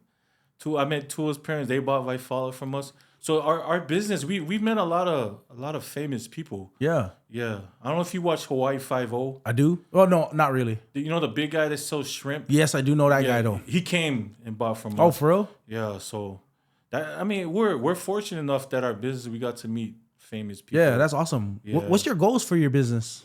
Oh man, we want to open up a storefront. So hopefully we can open up one here in Hawaii, and eventually grow into opening up more stores and transitioning out to the mainland. Yeah, we get a lot of people that try to get us to move to like Vegas. A lot of people trying to get us to move to Las Vegas, but after Vegas is our second home. But after experiencing it, man, I can't see myself living up there. Even though like a lot of people get priced out of living in Hawaii, Hawaii's still home. Oh yeah, It's still home to me. Yeah, yeah. So, It is expensive out here though, man. It is. It's crazy, dude. It is. I don't feel like people are just help. Like, yeah, the situation ain't help. Gas ain't helping. That's It's for not sure. gas. Yeah, Everything, it's expensive, man. dude. So storefront, huh? Yeah. So that's our goal. Our goal when we first started was getting a food truck. Now we have 3. Yeah, that's crazy. Yeah, and then now our next goal is to try to get a storefront and hopefully transition out to the mainland and stuff. Yeah. Yeah, so Dude, like, did you see that Oakland, the stadium? They got like somebody selling poke bowls out there and stuff. I heard. That's awesome, huh? Yeah, Yeah. that's good. Oh man, there's a lot of Samoan business owners that are coming out, and it's good. Yeah. Yeah, it's good. I love it, Dude, I love got a cousin that started. I don't know how it's going or anything. I don't know. I'll talk about it because it's public. It's LLC.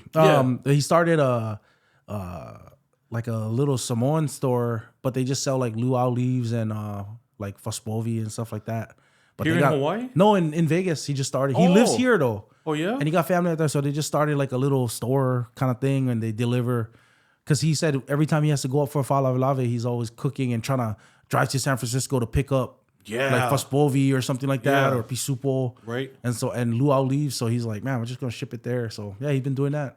Oh, I don't know how that's going, but yeah, That's good. yeah, It is good to have someone because a lot of them reach out to me to try to advertise and promote their stuff, like a lot of clothing businesses. yeah. Yeah, and then Tano reach out to you? no, I hope if you're watching Tano, you can reach out. I like to wear Tano as well. I only Man. got one shirt, but I would Yeah. love to preach in it. I know. Just Right, reach out to Christian. Yeah.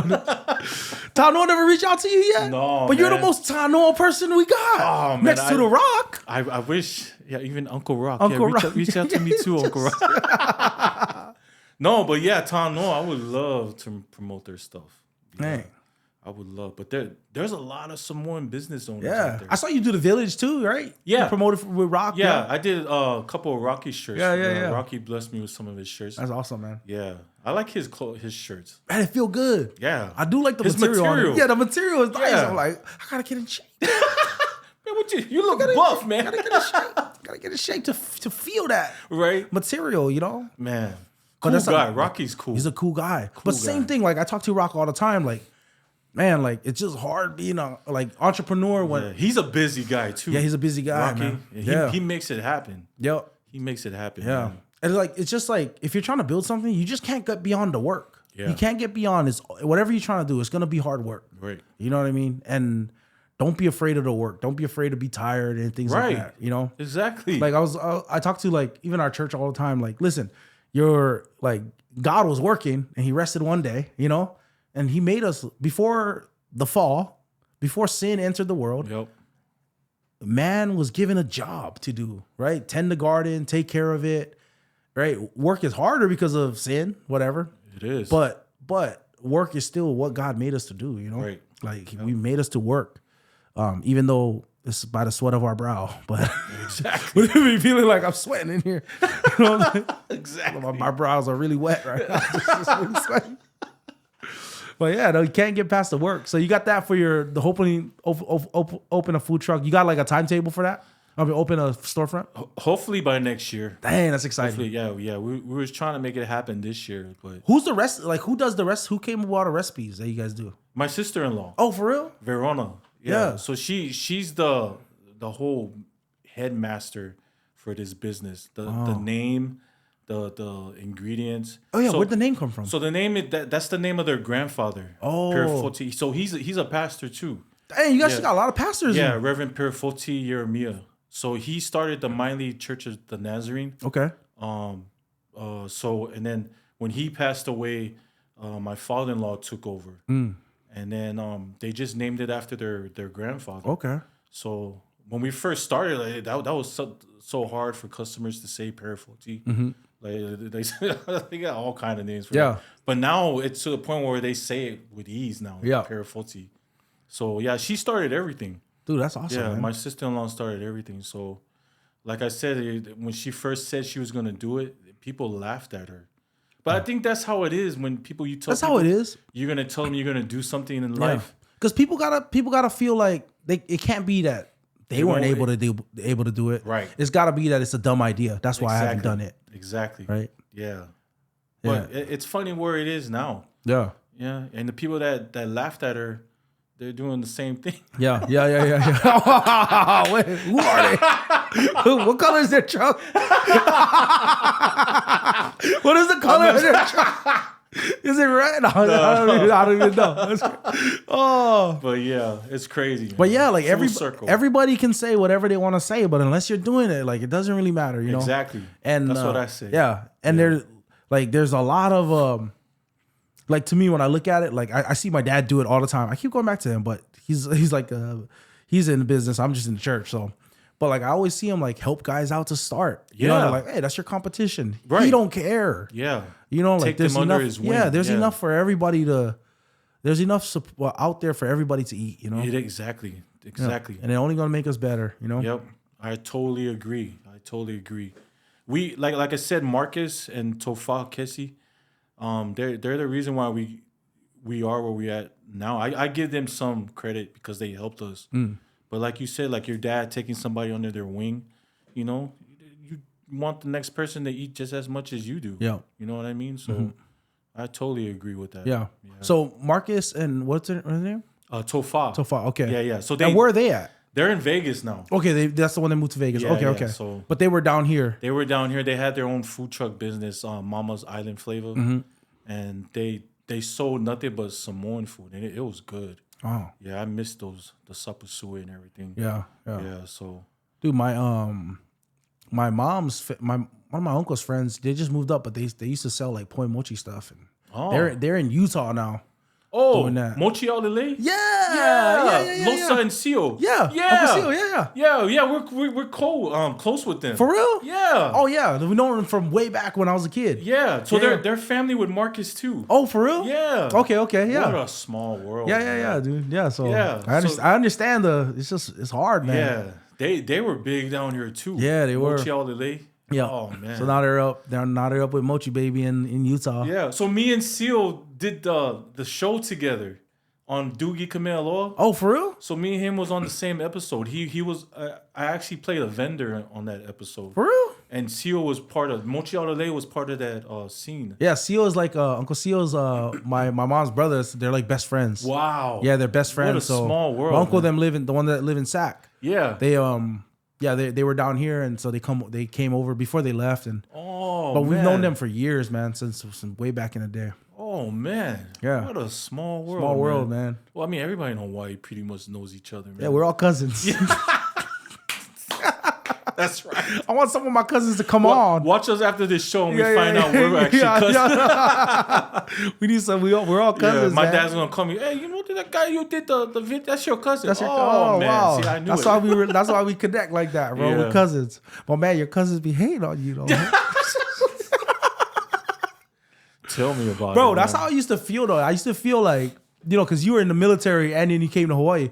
I was in, I went here and I went to Iolani. And I always felt like I was Samoan Filipino. This is like before being Filipino was cool. Yeah. Which people don't understand. It wasn't cool until Manny Pacquiao won a belt.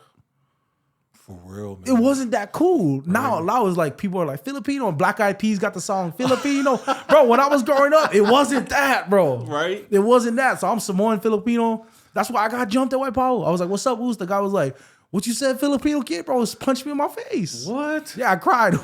Wow, man. Your boy cried. But anyways, he got lickings from his mom right in front of me. So he got his, bro.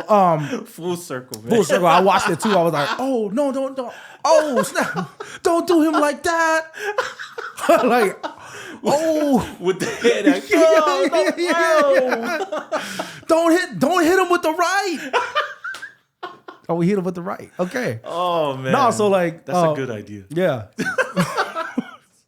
That's what happened. Like, I don't know. Yeah. Oh, but so when I was growing up, man, that's what, like, but I always felt like there's a part of the Samoan culture which is like welcoming, like always welcoming. I love that about our people. Yep. So like even in the church, like I'm in a church where there's Samoan people, there's Palangi people, there's all kinds of different people, but they come over our house and they feel welcome here. But it's because like with Samoan culture, like, hey man, if you're an outsider, you come close to our family, like we're going to take care of you like you're our family. Right. At the same time, there's also the other side, which is like, man, you're just not Samoan enough. You know, you're not this or you're not that, or you don't do, you know, you're not Samoan enough. That's basically what it is, you know, or you're Fiapalangi or stuff like that. Like you have to deal with that at all, or as being a Samoan that grew up all over the place? I do. Yeah. I do. That's what I mean. I have a lot of family, you know, especially when there's family falavalaves. And then, you know, you have your cousins and stuff that know and understand the culture and the language. And to me, when I see them do stuff like that, I feel like they belittle, you know, guys like me because I don't fully understand. But then, you know, that's how it's been growing up. You know, when people consider us plastic Samoans, that's don't need to include me in that. no. Well, I meant me and my. You know, now you calling me? I meant me and my siblings. Me and my siblings. But it's a tough thing to go through sometimes. It's hard to see and hear. Yeah, because you know you feel worthless. That's how I feel. Like, what's your experience with the falavalaves? Yeah, man, a lot of feaos. Yeah. Dealing with the culture, you know. I mean, to this day, I some of the culture stuff I still don't understand.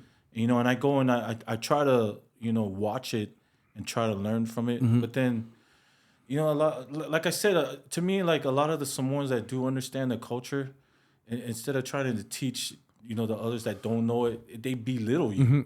You know, and I think a lot of times that's what a lot of the kids you know, try to stay away from the culture because they get intimidated by it, you know. But, you know, to me, like, if you understand the culture, instead of belittling somebody, you know, help them understand. Yeah, instead of belittling them.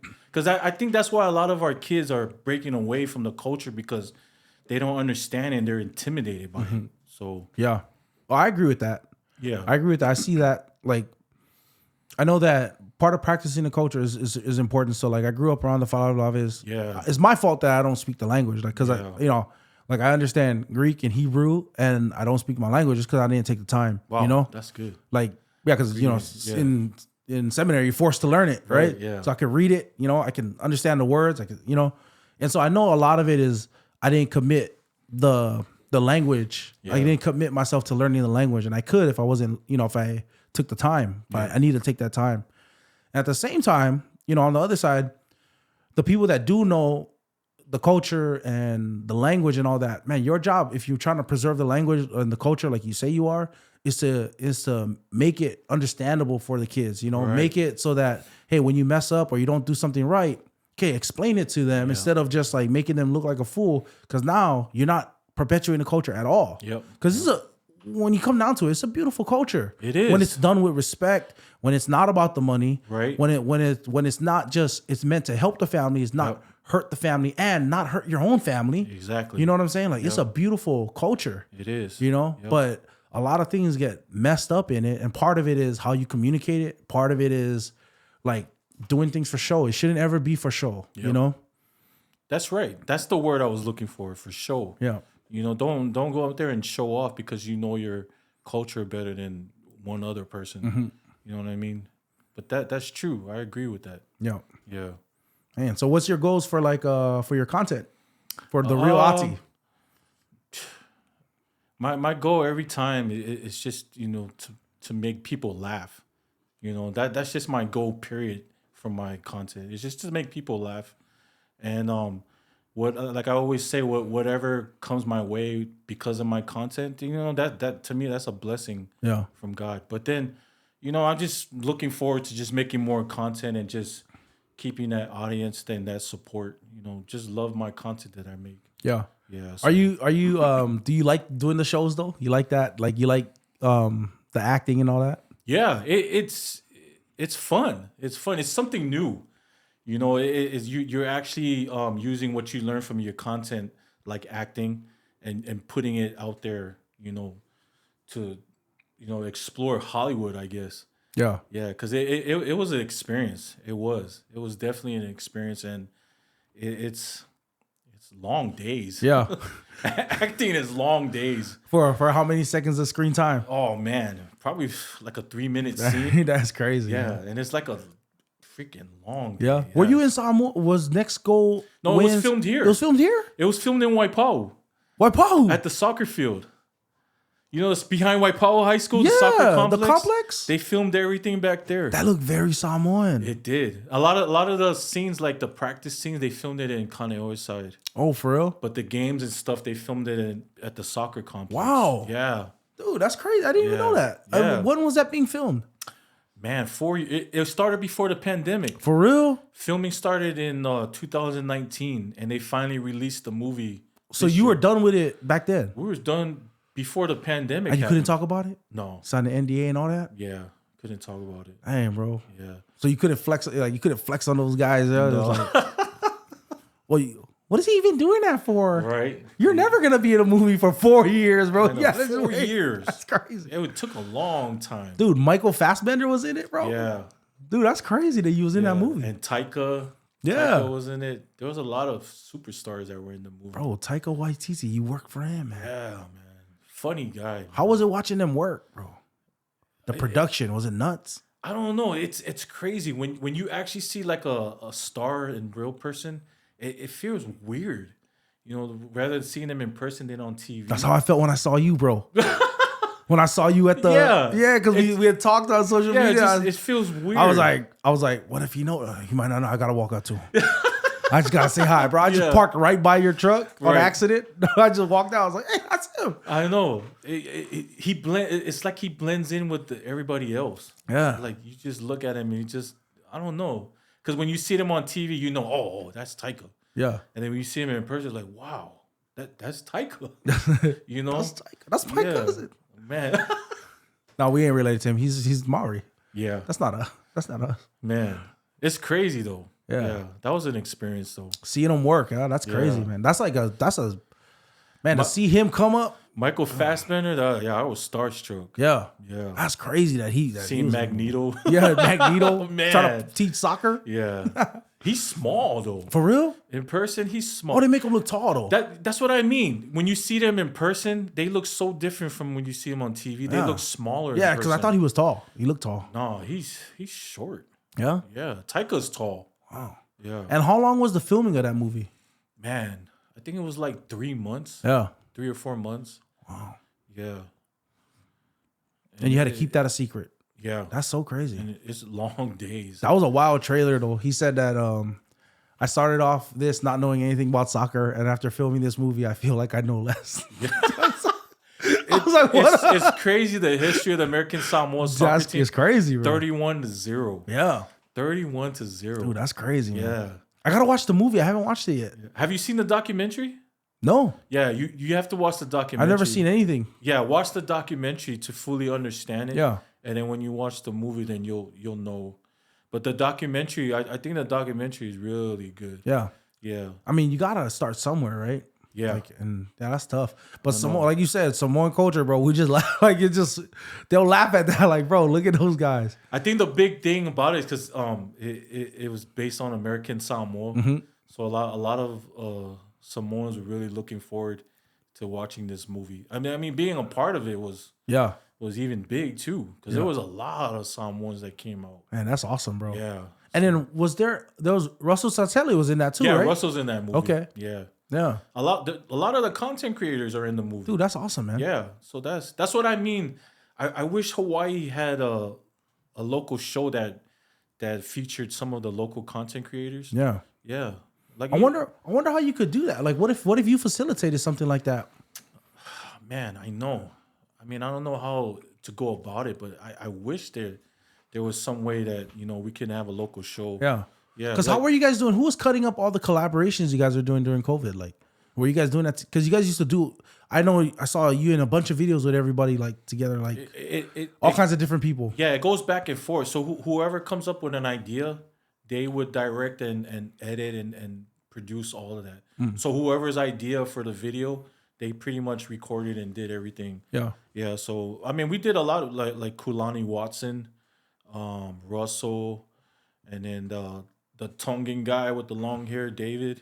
Oh yeah, yeah, yeah, him, yeah. And then Keely, yeah. Sosili. Yeah. A lot of the local content creators. I remember that. Yeah. And So then I see like less collaborations now yeah, than before. yeah. Just because maybe work or I think it's that everybody started going their separate ways and have full time jobs.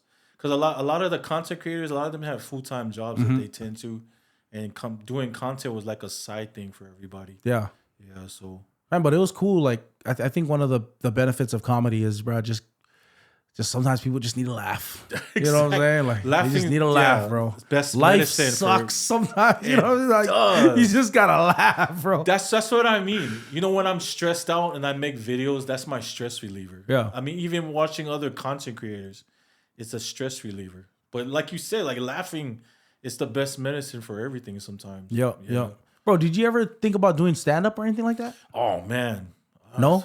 That's like Tumua. Like he's really good at that stand-up comedy. I never been to a stand up comedy thing. Me either. Yeah. I've never been, Even these improv shows. Yeah, I never I been. think I can do the improv shows. Yeah. I think I can do that. But stand-up comedy, I think that's hard. Yeah. That's hard. There's a local Samoan guy, James Money.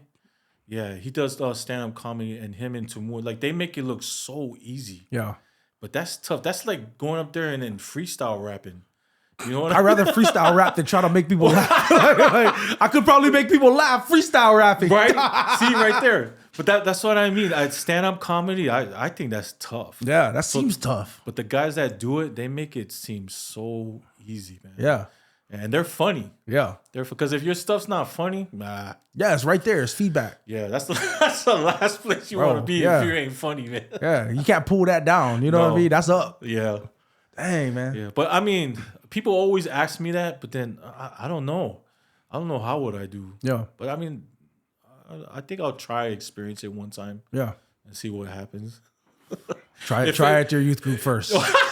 So check with them. If I do it, you're the first person I'm going to invite to come let me watch. know, bro. I'm gonna sit around. I'm gonna turn you. No. Calm down. Calm down. No. Calm down. Yeah. Bro, I don't know what I would do if my friend got bombed at a stand-up comedy show, though. That would be hard, bro. Like, It would. I'd be embarrassed for him, bro. It would feel like watching, I don't know, my favorite quarterback miss a read and just throw the ball in the dirt on the last play. Oh, that's how Herbert is. You referring to Herbert? I was referring to Brock Purdy. Oh yeah, well, he did it in the biggest game. At least he prayed before. Yeah, true. You know, just I like Purdy. I like Purdy. Yeah. Put him on another team, though. I know. Bro, it's just the fans, though. They got good players. You can't not like Hufanga. Yeah, You know? Hufanga's a beast. I thought he was Fred Warner's a beast. Fred Warner's a beast. Yeah, but man, Niner fans make it so hard, Bro, they make it so hard. Their flag's so big. Bro, it's just flying, flapping everywhere. Yeah, and just hearing that bang bang Niner gang. Bang. Bro, I was at a pastor's meeting my anniversary day. Right. 2 weeks ago. And the Niners was, they're going to Super Bowl. I'm sitting down, or it was against the Lions, I think. And I was just sitting down. We're having a meal. I was like, they're like, oh, what you doing for the Super Bowl? I was like, nothing. I'm not doing it. Bro, pastor, bro, lose all his dignity. Bang, bang. I'm like, what's that? What was that? Bang, bang. Bro, like dead serious, bro. Out of nowhere? I was like, well, my son plays with Tyson Alualu's family, so I'm going for the Lions. And he like, bang, bang. I'm like, bro, calm down. You're a grown man. Calm down. Bro, Wow. he just kept repeating, bang, bang. Bro, I'm like, oh, Man. man of God. Oh, man of God. man. Get a hold of yourself. Man of God. Calm down, bro. I'm telling you. Bro, he leans back in his chair. He just bang, bang. Bro, he thought I was seriously like hated on him just because I was like, my son plays with the Alu kids. So I would love to see him go to the Super Bowl. Yeah. Like, nah. He just cut you off. Couldn't take it, bro. He didn't let me finish, bro. Just bang, bang. Man. So he kept telling me. But Niners fan, you do that to yourself. Right. They've been real quiet lately. Yeah, it is. It's been quiet lately. Yeah. You don't see Titan fans doing that. We don't be doing that. You definitely don't see Chargers fans doing that. No. Yeah, there's hardly any Charger fans. Nobody has wasted more good players than the Chargers.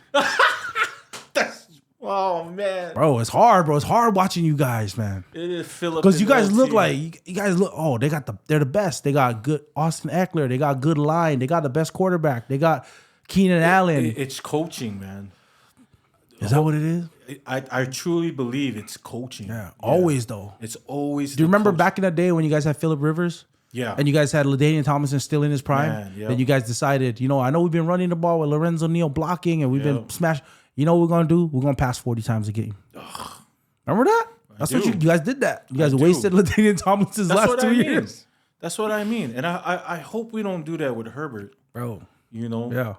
That's what I mean. With Coach Harbaugh coming in.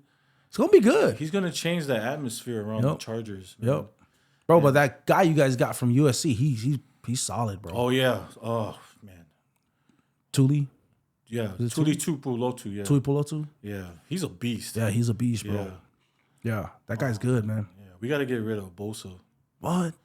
Because he's injured?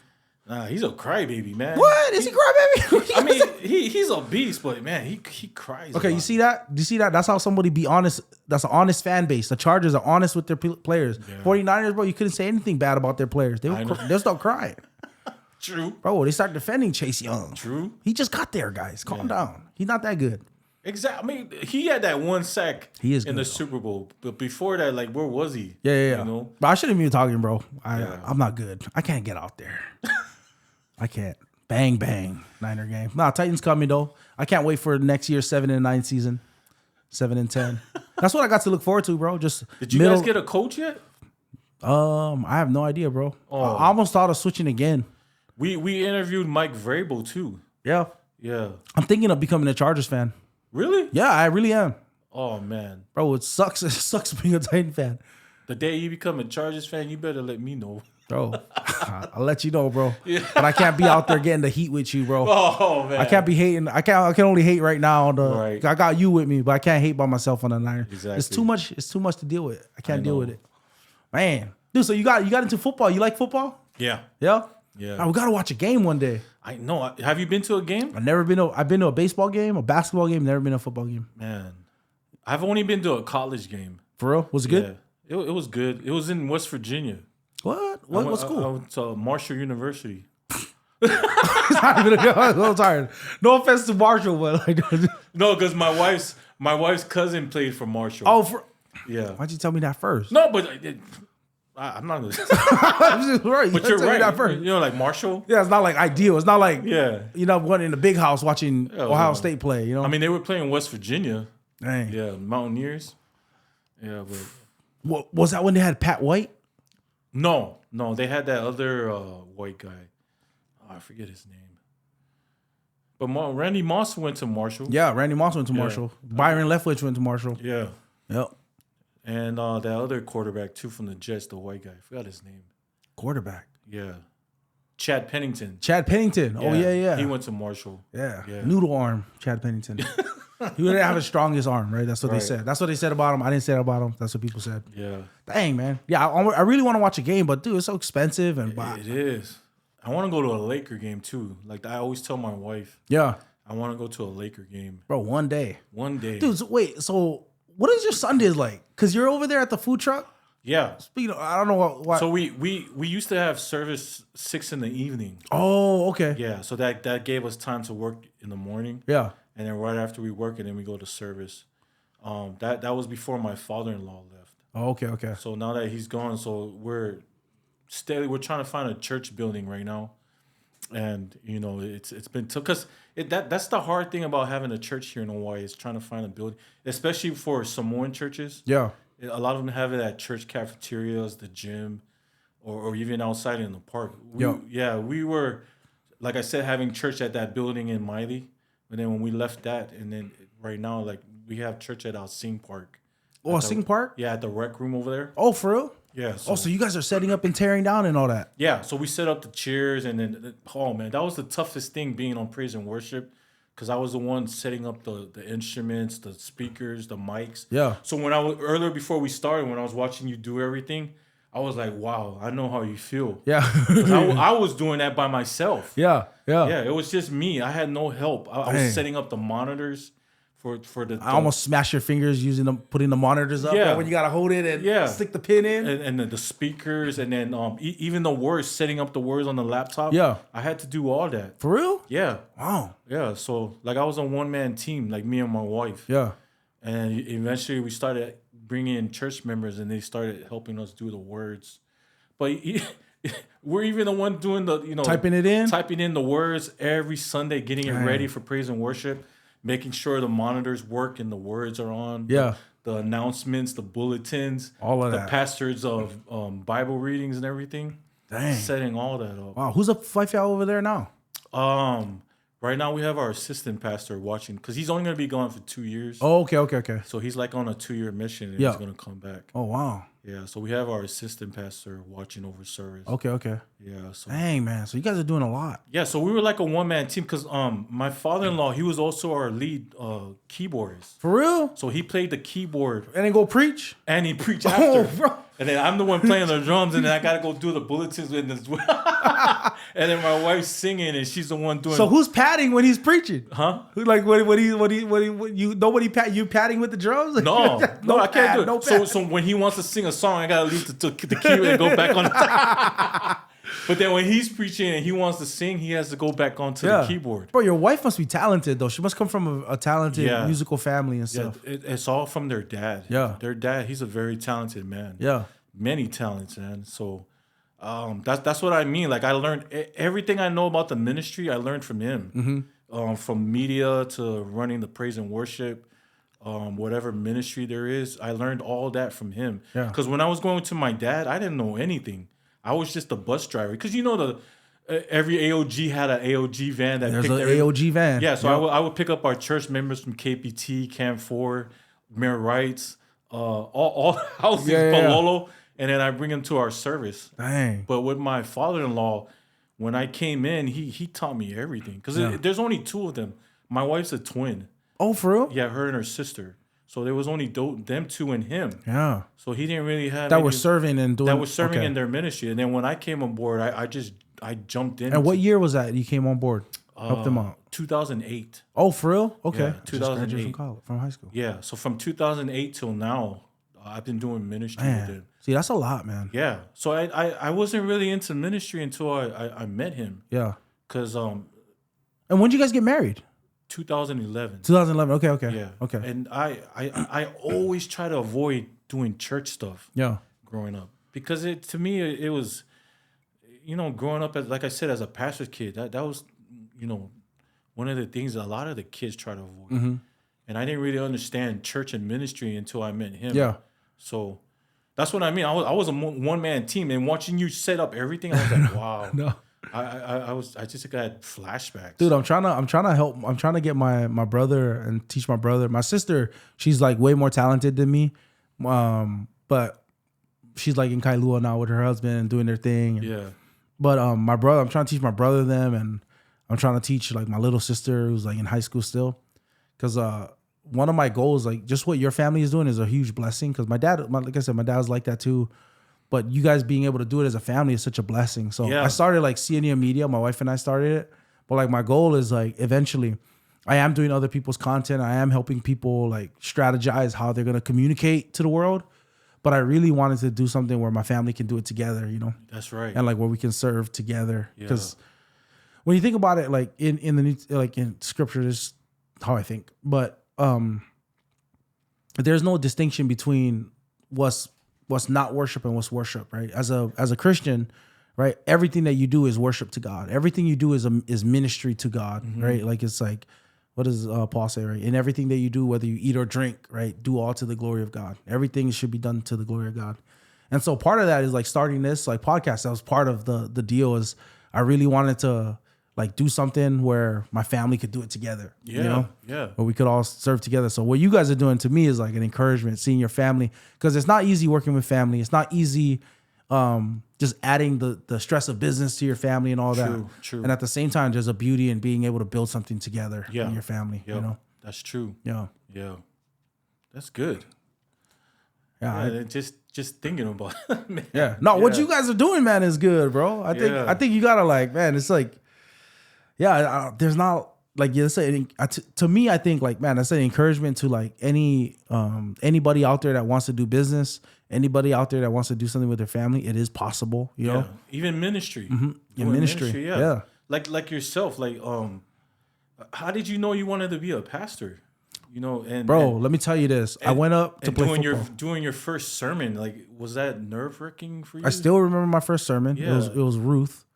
It wasn't Ruth. It was in Colossians. But so how I found out I wanted to be a pastor is I wanted to go to law school. I wanted to be a lawyer. And so I went to college with that intention. Actually, I wanted to play, and I found out really quickly I ain't going to the league. I was small,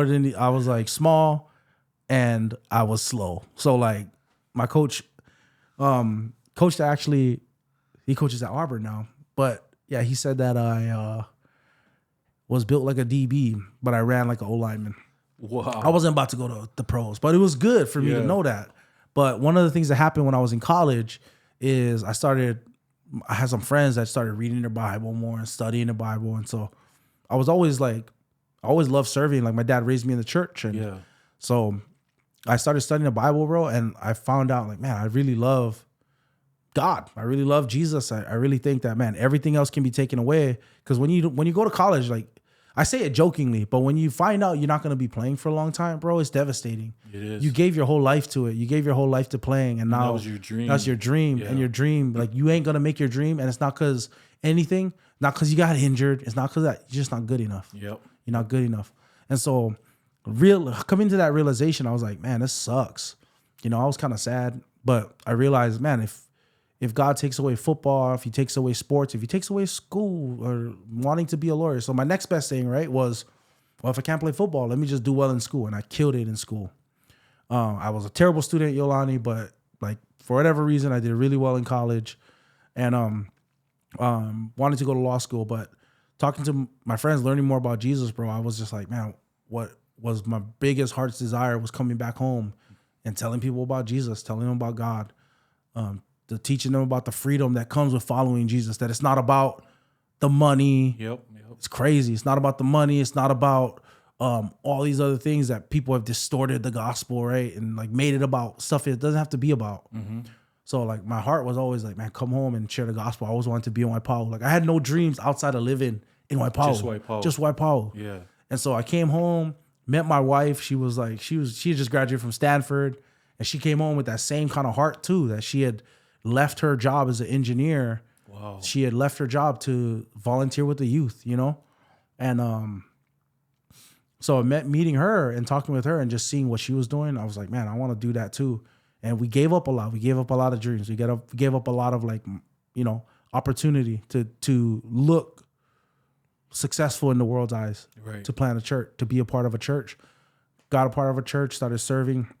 I ended up my dad hired me. I was a terrible electrician. Got fired. I was like, oh, bro, it was too hard for me. Yeah. Like, it just wasn't me, you know? I had been studying my whole time, and I came back and was like, is this my life? And I was 2 days in, bro. Yeah. I can't even use a hammer. And they didn't even use hammers as electricians.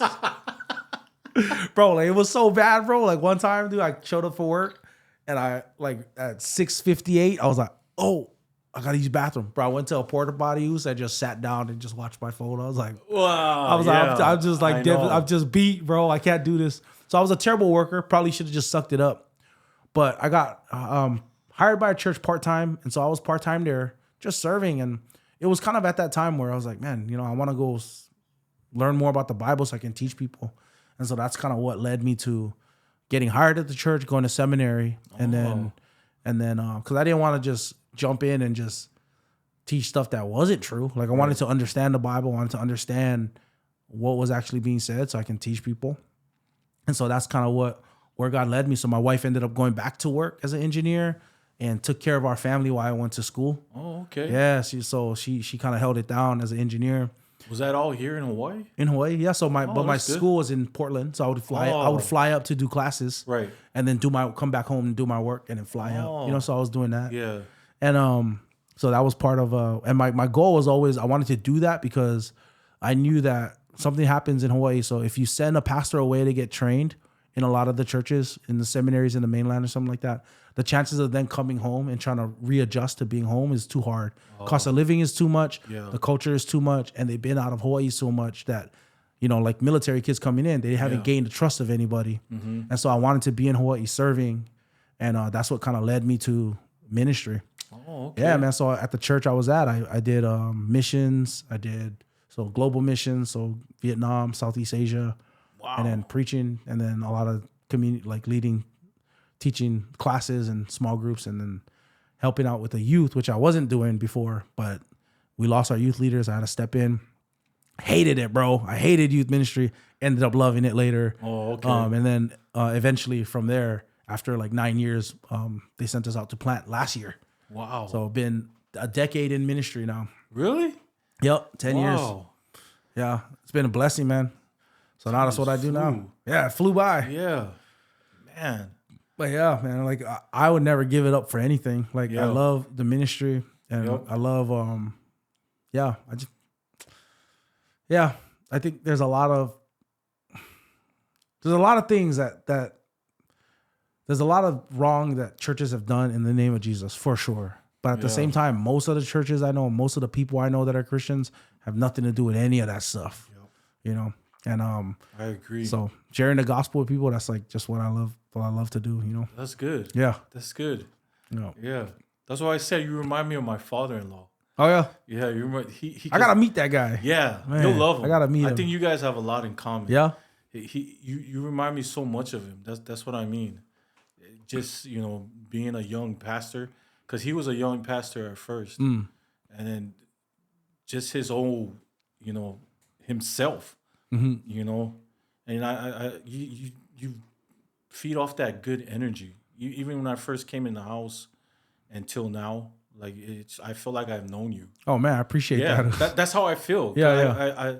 I feel like I'd known you already before I even started the show. Hey, God is good. Yeah, man. that's good. Yeah, and I think there's something too, like, you know, like if we've been serving God, we have the same spirit, right? Yeah. So like, and there's got to be a unity there. Yep. You know, I agree. That I feel the same way, so I'm thankful. Oh, man. Bro, how did you stumble across my video though? I saw you liked it. That's what made me message you. You was when one of the Usos. I think his last name's Maunga. Was it? Oh, you Alfred? I believe. Oh, okay. You guys was talking about football. Oh, Matt. Stuff. Matt. Yeah. Iona, okay, yeah. Iona Smith. Yeah. Yeah. And then the other video with the guy with the glasses. The glasses, and the shades. Al. Yeah, so I was watching both of those videos, and then I just started liking your posts. Yeah, I saw that. I was like, oh, bro, what? That's crazy, bro. It meant so much to me that you did that. I followed you. Yeah. Because there's a lot of, I watch a lot of podcast shows, and your podcast show just caught my attention. And I just sat there and I was watching all your videos, and then I watched your shows. I was like, dang, this is a good podcast show. And I was telling my wife, and then you hit me up with a message. It's like, oh, so it'd be nice to have you on the show. Yeah, I was man. like, oh, yeah, yeah. Dude, I appreciate that. Yeah. Like when I saw you follow, I was like, dude, what? That's crazy. Yeah, it was good. Yeah. And then I heard about your church too. For real? Yeah. And then when they said you were the senior pastor at the church, I was like, wow, he's so young. I was like, he's so young. He's already the senior pastor at this church. Yeah. Yeah, that's what made it more impressive for me. No, yeah, God has been good, man. Like we have our people in all the time. Yeah. And so like even this spot, like, man, we had prayed for to be here, but mostly to host people, like, you know, just to have people in our house and stuff. Beautiful and home. So beautiful home, man. By like it was God's grace, man. My wife was an engineer at the time. No, not anymore. Oh, so you both do the church full time? No, my wife isn't. She's not full time. She helps lead worship for our church, so she sings. So my wife is like the worship director for our church. Okay, my wife is too. Yeah. Oh, they gotta connect, man. They gotta connect. So yeah, they do that together, and so yeah, that's what we're doing. So we when we planted, my wife came when she just started going back to work. She just started working from home, doing some like stuff for her engineering firm or construction management company she used to work for. But for a while, she was just home with the kids. Right. So she homeschools our kids. She homeschools them and then teaches them and stuff. And then I'm just the principal. Yeah, if they get out of control, bro, they come to my office. Yeah. Yeah. They bring the ruler out. Yeah. No. That's from my church, bro. That's a gift from my church. But yeah. I was like, oh, Moses. No. Moses came. Come here, sheep. Well, yeah, man, it's been a blessing, dude. I got yesterday. I baptized my son, my oldest son. Oh, right. First time, man. It was crazy. It was like the highlight of my life. Yeah, the one that was downstairs playing Madden. The one I'm playing Madden. Oh, yep. okay. Yep. Okay. By the way, Tua, he's your favorite player. Yeah, Tua. He loves you. Yeah. You're his favorite player. He plays for Tua Squad. Tua Squad. Oh, okay. My Uso, one of the coaches. Oh, who's that? Rafael. Oh, for real? Yeah. I think he's one of the ones that started. Yeah, he's the guy that started. Yeah. Yeah, La started it. Yeah, he's cool, man. Yeah. I like it. Yeah. You Tua Squad, you guys support us a lot at the game. Do they? So yeah, big shout out to Tua Squad. Hey, my father-in-law's always there. Yeah. He's always buying stuff. Yeah, so big shout out to you guys. You guys are always supporting us. Yeah. I got nothing but love. I always tell La that, man. You guys are so supportive of us. Bro, La is hilarious, bro. He is. You He's know a why? Raider fan. I know. He's a Raiders fan. Bro, but the funniest part was when I first got to Tour Squad, I was talking with La and I did all the team photos. Like I just, hey man, I'll do the photos for all the team. Oh, all the yeah? kids. Yeah, because it's expensive, right? Yeah. So I was like, I'll just do it. Even the videos?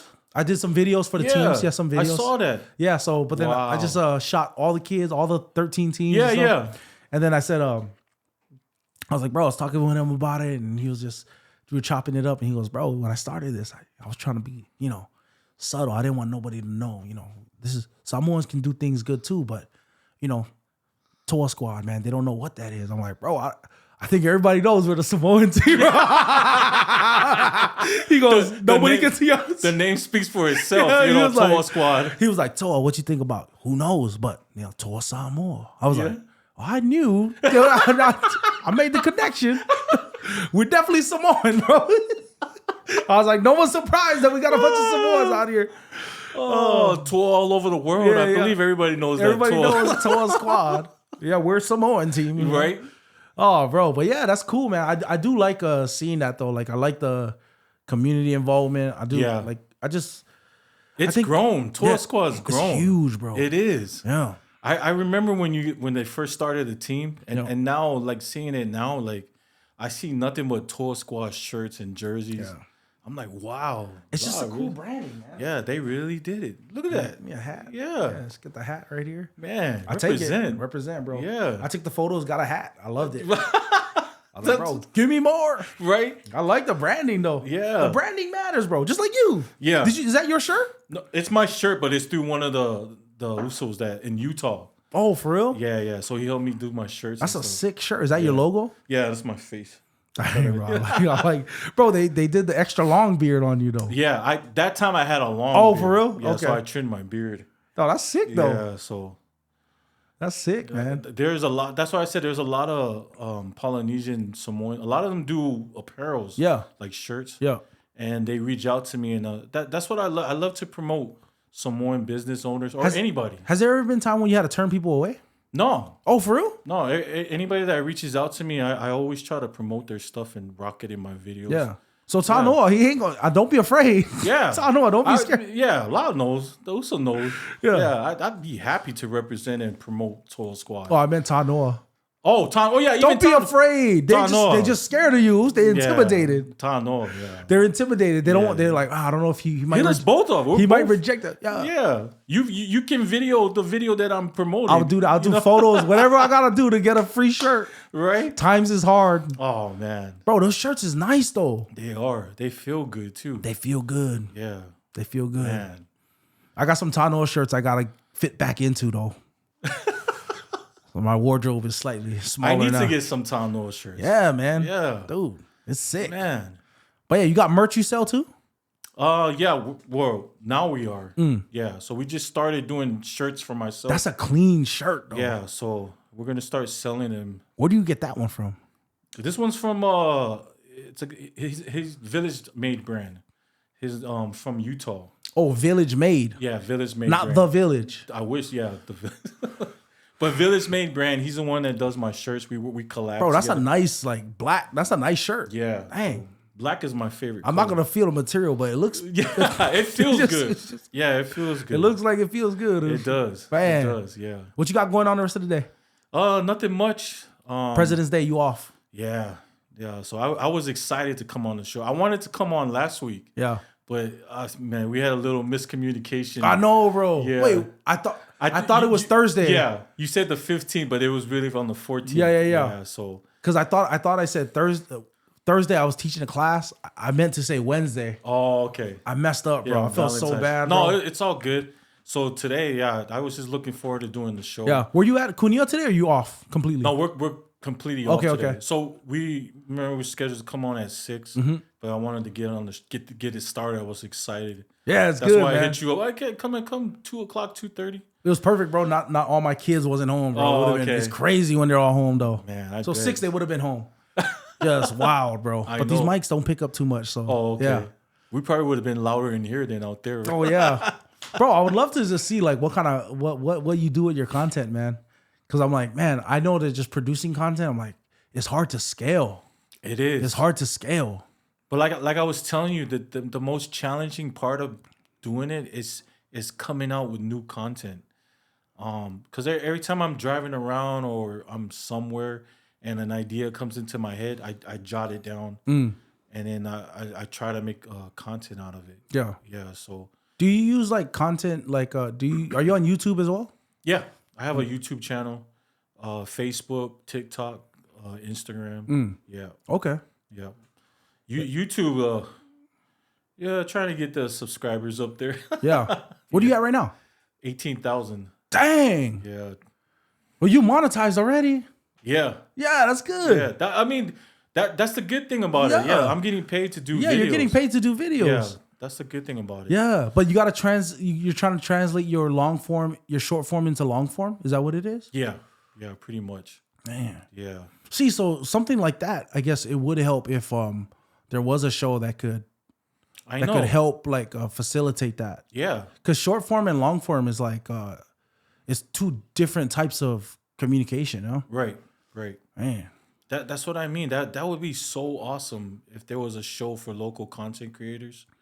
Because I think the Brother Show is a good example. Because they came far. They came a long way. Yeah. Yeah, Tony Silva. Just kind of extending the skits, right? Like Yeah. extending the skits, being Right. able to have full stories. Right, and work with the local content creators, feature them into their shows. Because they were on OC16 back in the day. Yeah, now there's Spectrum TV, I think. Yeah.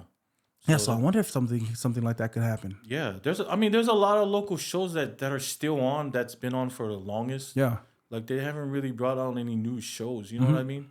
Like I always look forward to the Brothers. That's pretty much it on OC16. Bro, I wonder, YouTube. It'd be interesting to see how you can start creating long form on YouTube. I'm interested in talking about that. Just seeing it happen. Because I haven't seen that happen. I know that with comedians in Hawaii, they tend to like start a podcast or something like that. It Yeah. has to be kind of a separate thing from their short form. Oh, okay. That's what I've seen. There's a lot of podcast shows. Yeah, there's a coming lot. up. There's a lot. Yeah. There's a lot coming up. And I think the reason is because it gives a little bit behind the scenes Oh, okay. and stuff like that. But Yeah. but that's all I'm seeing. So there has to be some other way to, besides just podcasting. Right? I wonder. That's true Maybe though. that's what you got. Maybe you got to think of the ideas off camera. You're putting ideas, yeah. You know what I'm saying? It's just, I don't know. I just be thinking about content all day, just like, oh, okay. Well, I mean, that now that me and you have met, if you ever need to collab with anything, I'm your guy, man. Yeah, man, I appreciate that. And you got my support with your ministry, your content, podcast show, whatever it is. Yeah. Whatever, if you need anything, acting, actor, promoter, whatever, I'm your guy, man.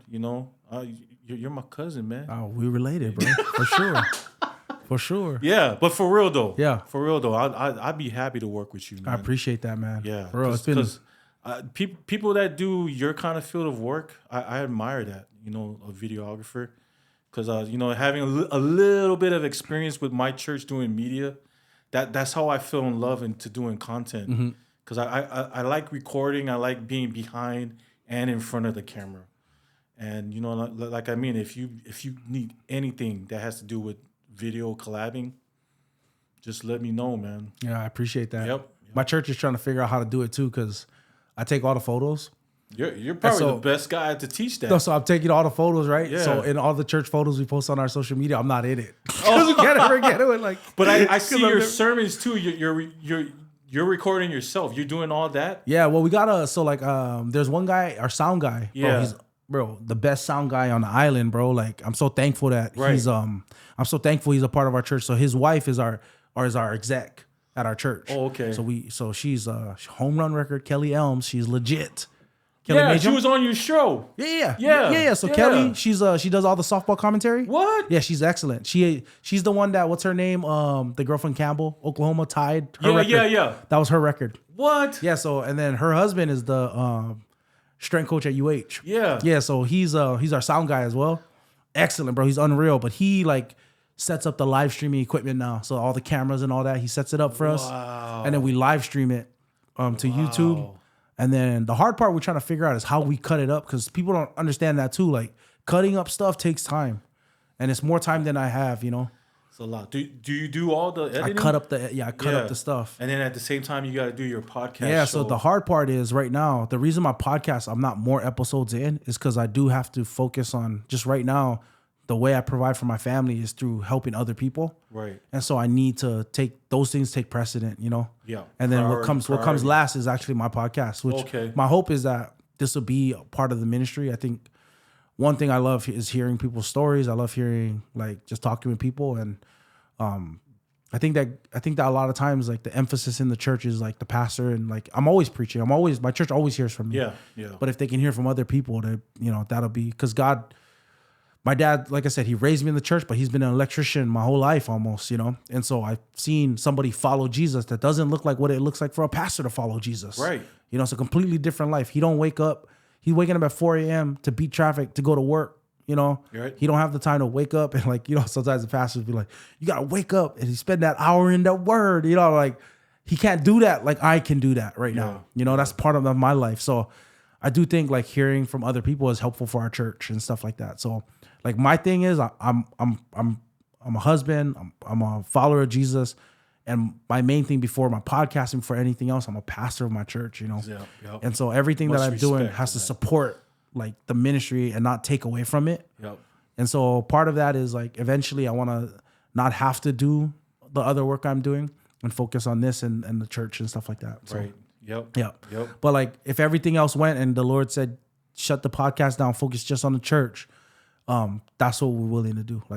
That's I love my people. I love our church. Yep. And I told our church before we started, we were a small group of small families. And I just told them if our church never grew and we were faithful to God and we just shared the gospel and loved each other and cared for the people around us, that's success. Yep. I agree. And so that's what that's what I mean. You remind me so much of my father-in-law, because the business he was doing that full time and being a pastor, and he loved the church and the church members so much that he left being full-time business owner to doing the church full-time. So that's why he went to Samoa. So, it's funny you said that, because I totally understand. Yeah. Totally understand. Yeah, if I ever had to flip all this and just focus on the church, and God said to do that and made that clear, easy, not even a problem. My wife and I are willing to do whatever to serve the Lord, and and at the same time not sacrifice. I don't mean idolize the church. I don't mean sacrifice my kids in my home and the primary. Yep. So if it came down to the church, I always tell guys that want to be pastors this. I said, if you take care of the church, if you pursue the church at the expense of your family, then you lose both of them, because your family, God literally says, if you manage your household well, you can go be an elder, a pastor of the church. Yep. So you focus on just the church and you don't manage your household, you lose both of them. Yep. But if you pursue your family at the expense of the church, you will lose the church. That's right. But you still got your family. Yep. You know what I mean? Yep. And Christ already died for his church. He don't need you, pastor, out there dying for your church. Yep. He already did that. Lay your life down for your wife. Love her first, Right. And so that's the thing. My hope is I communicate that to our people and communicate. And that means that our church not going to be doing a lot of big things all the time or events or things like that. But husbands will be loving their wives and wives will be respecting their husbands. And we're going to raise kids, and the kids will never see the church as an idol. Our hope is that they'll always feel like my dad never did the church stuff at my expense. Okay. Yep. So well said. That's my hope, man. But yeah, I appreciate you jumping on and Man, all of that. Honor's mine, man. Yeah. Thanks for having me. But let's figure out how we can do this thing, bro. This content. I know. Let's shut the cameras off first. Thank you. Right on. I appreciate you. Thank you. Oh,